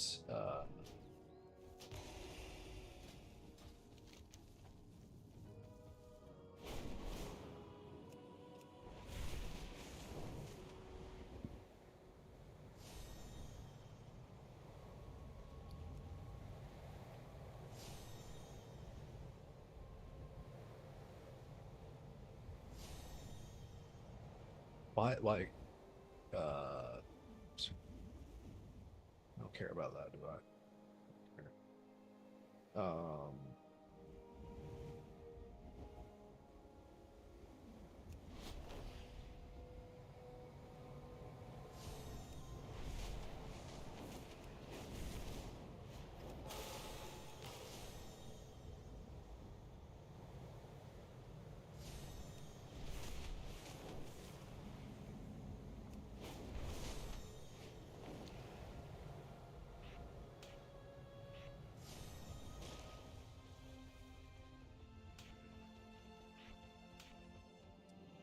Is that like, why is that on my dragon riding bar? Into it.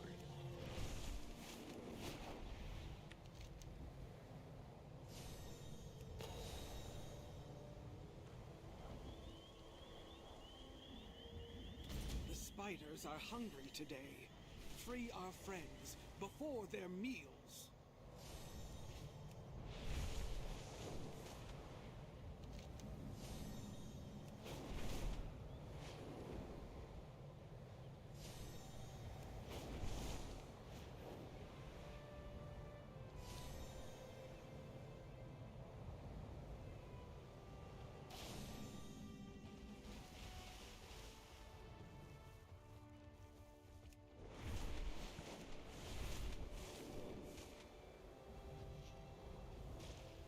The dream must be protected. Dreams guide you.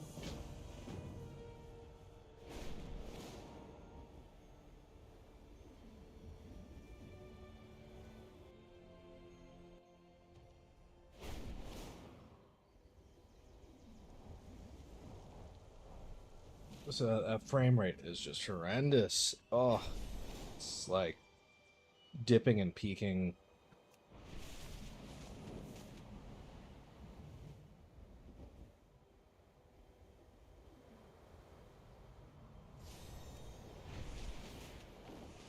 Control R shows the frame rate, but it's like stuck behind a bag right now or something. Like down here. You can't even see it.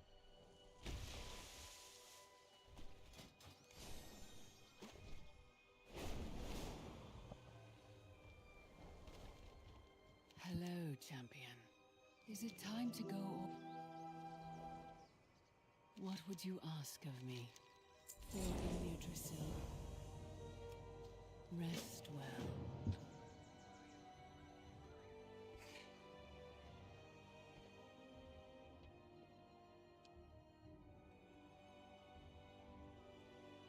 Okay.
Okay, I guess that's it. I'm done for now. I don't really see a reason to keep on playing right now. Kind of at an impasse as to like a lot of different things, and we're done. We saw the new patch content.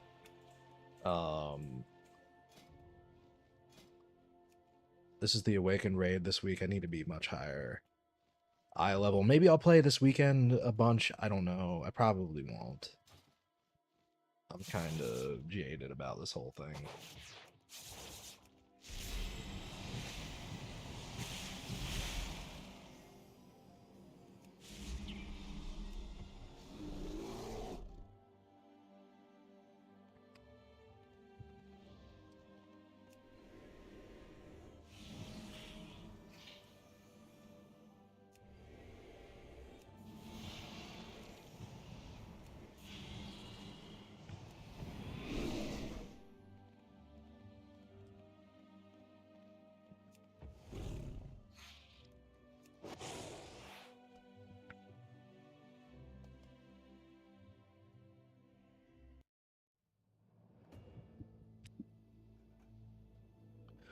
Okie doke. I guess I'm done then, folks. Was a good stream. Nice knowing ya.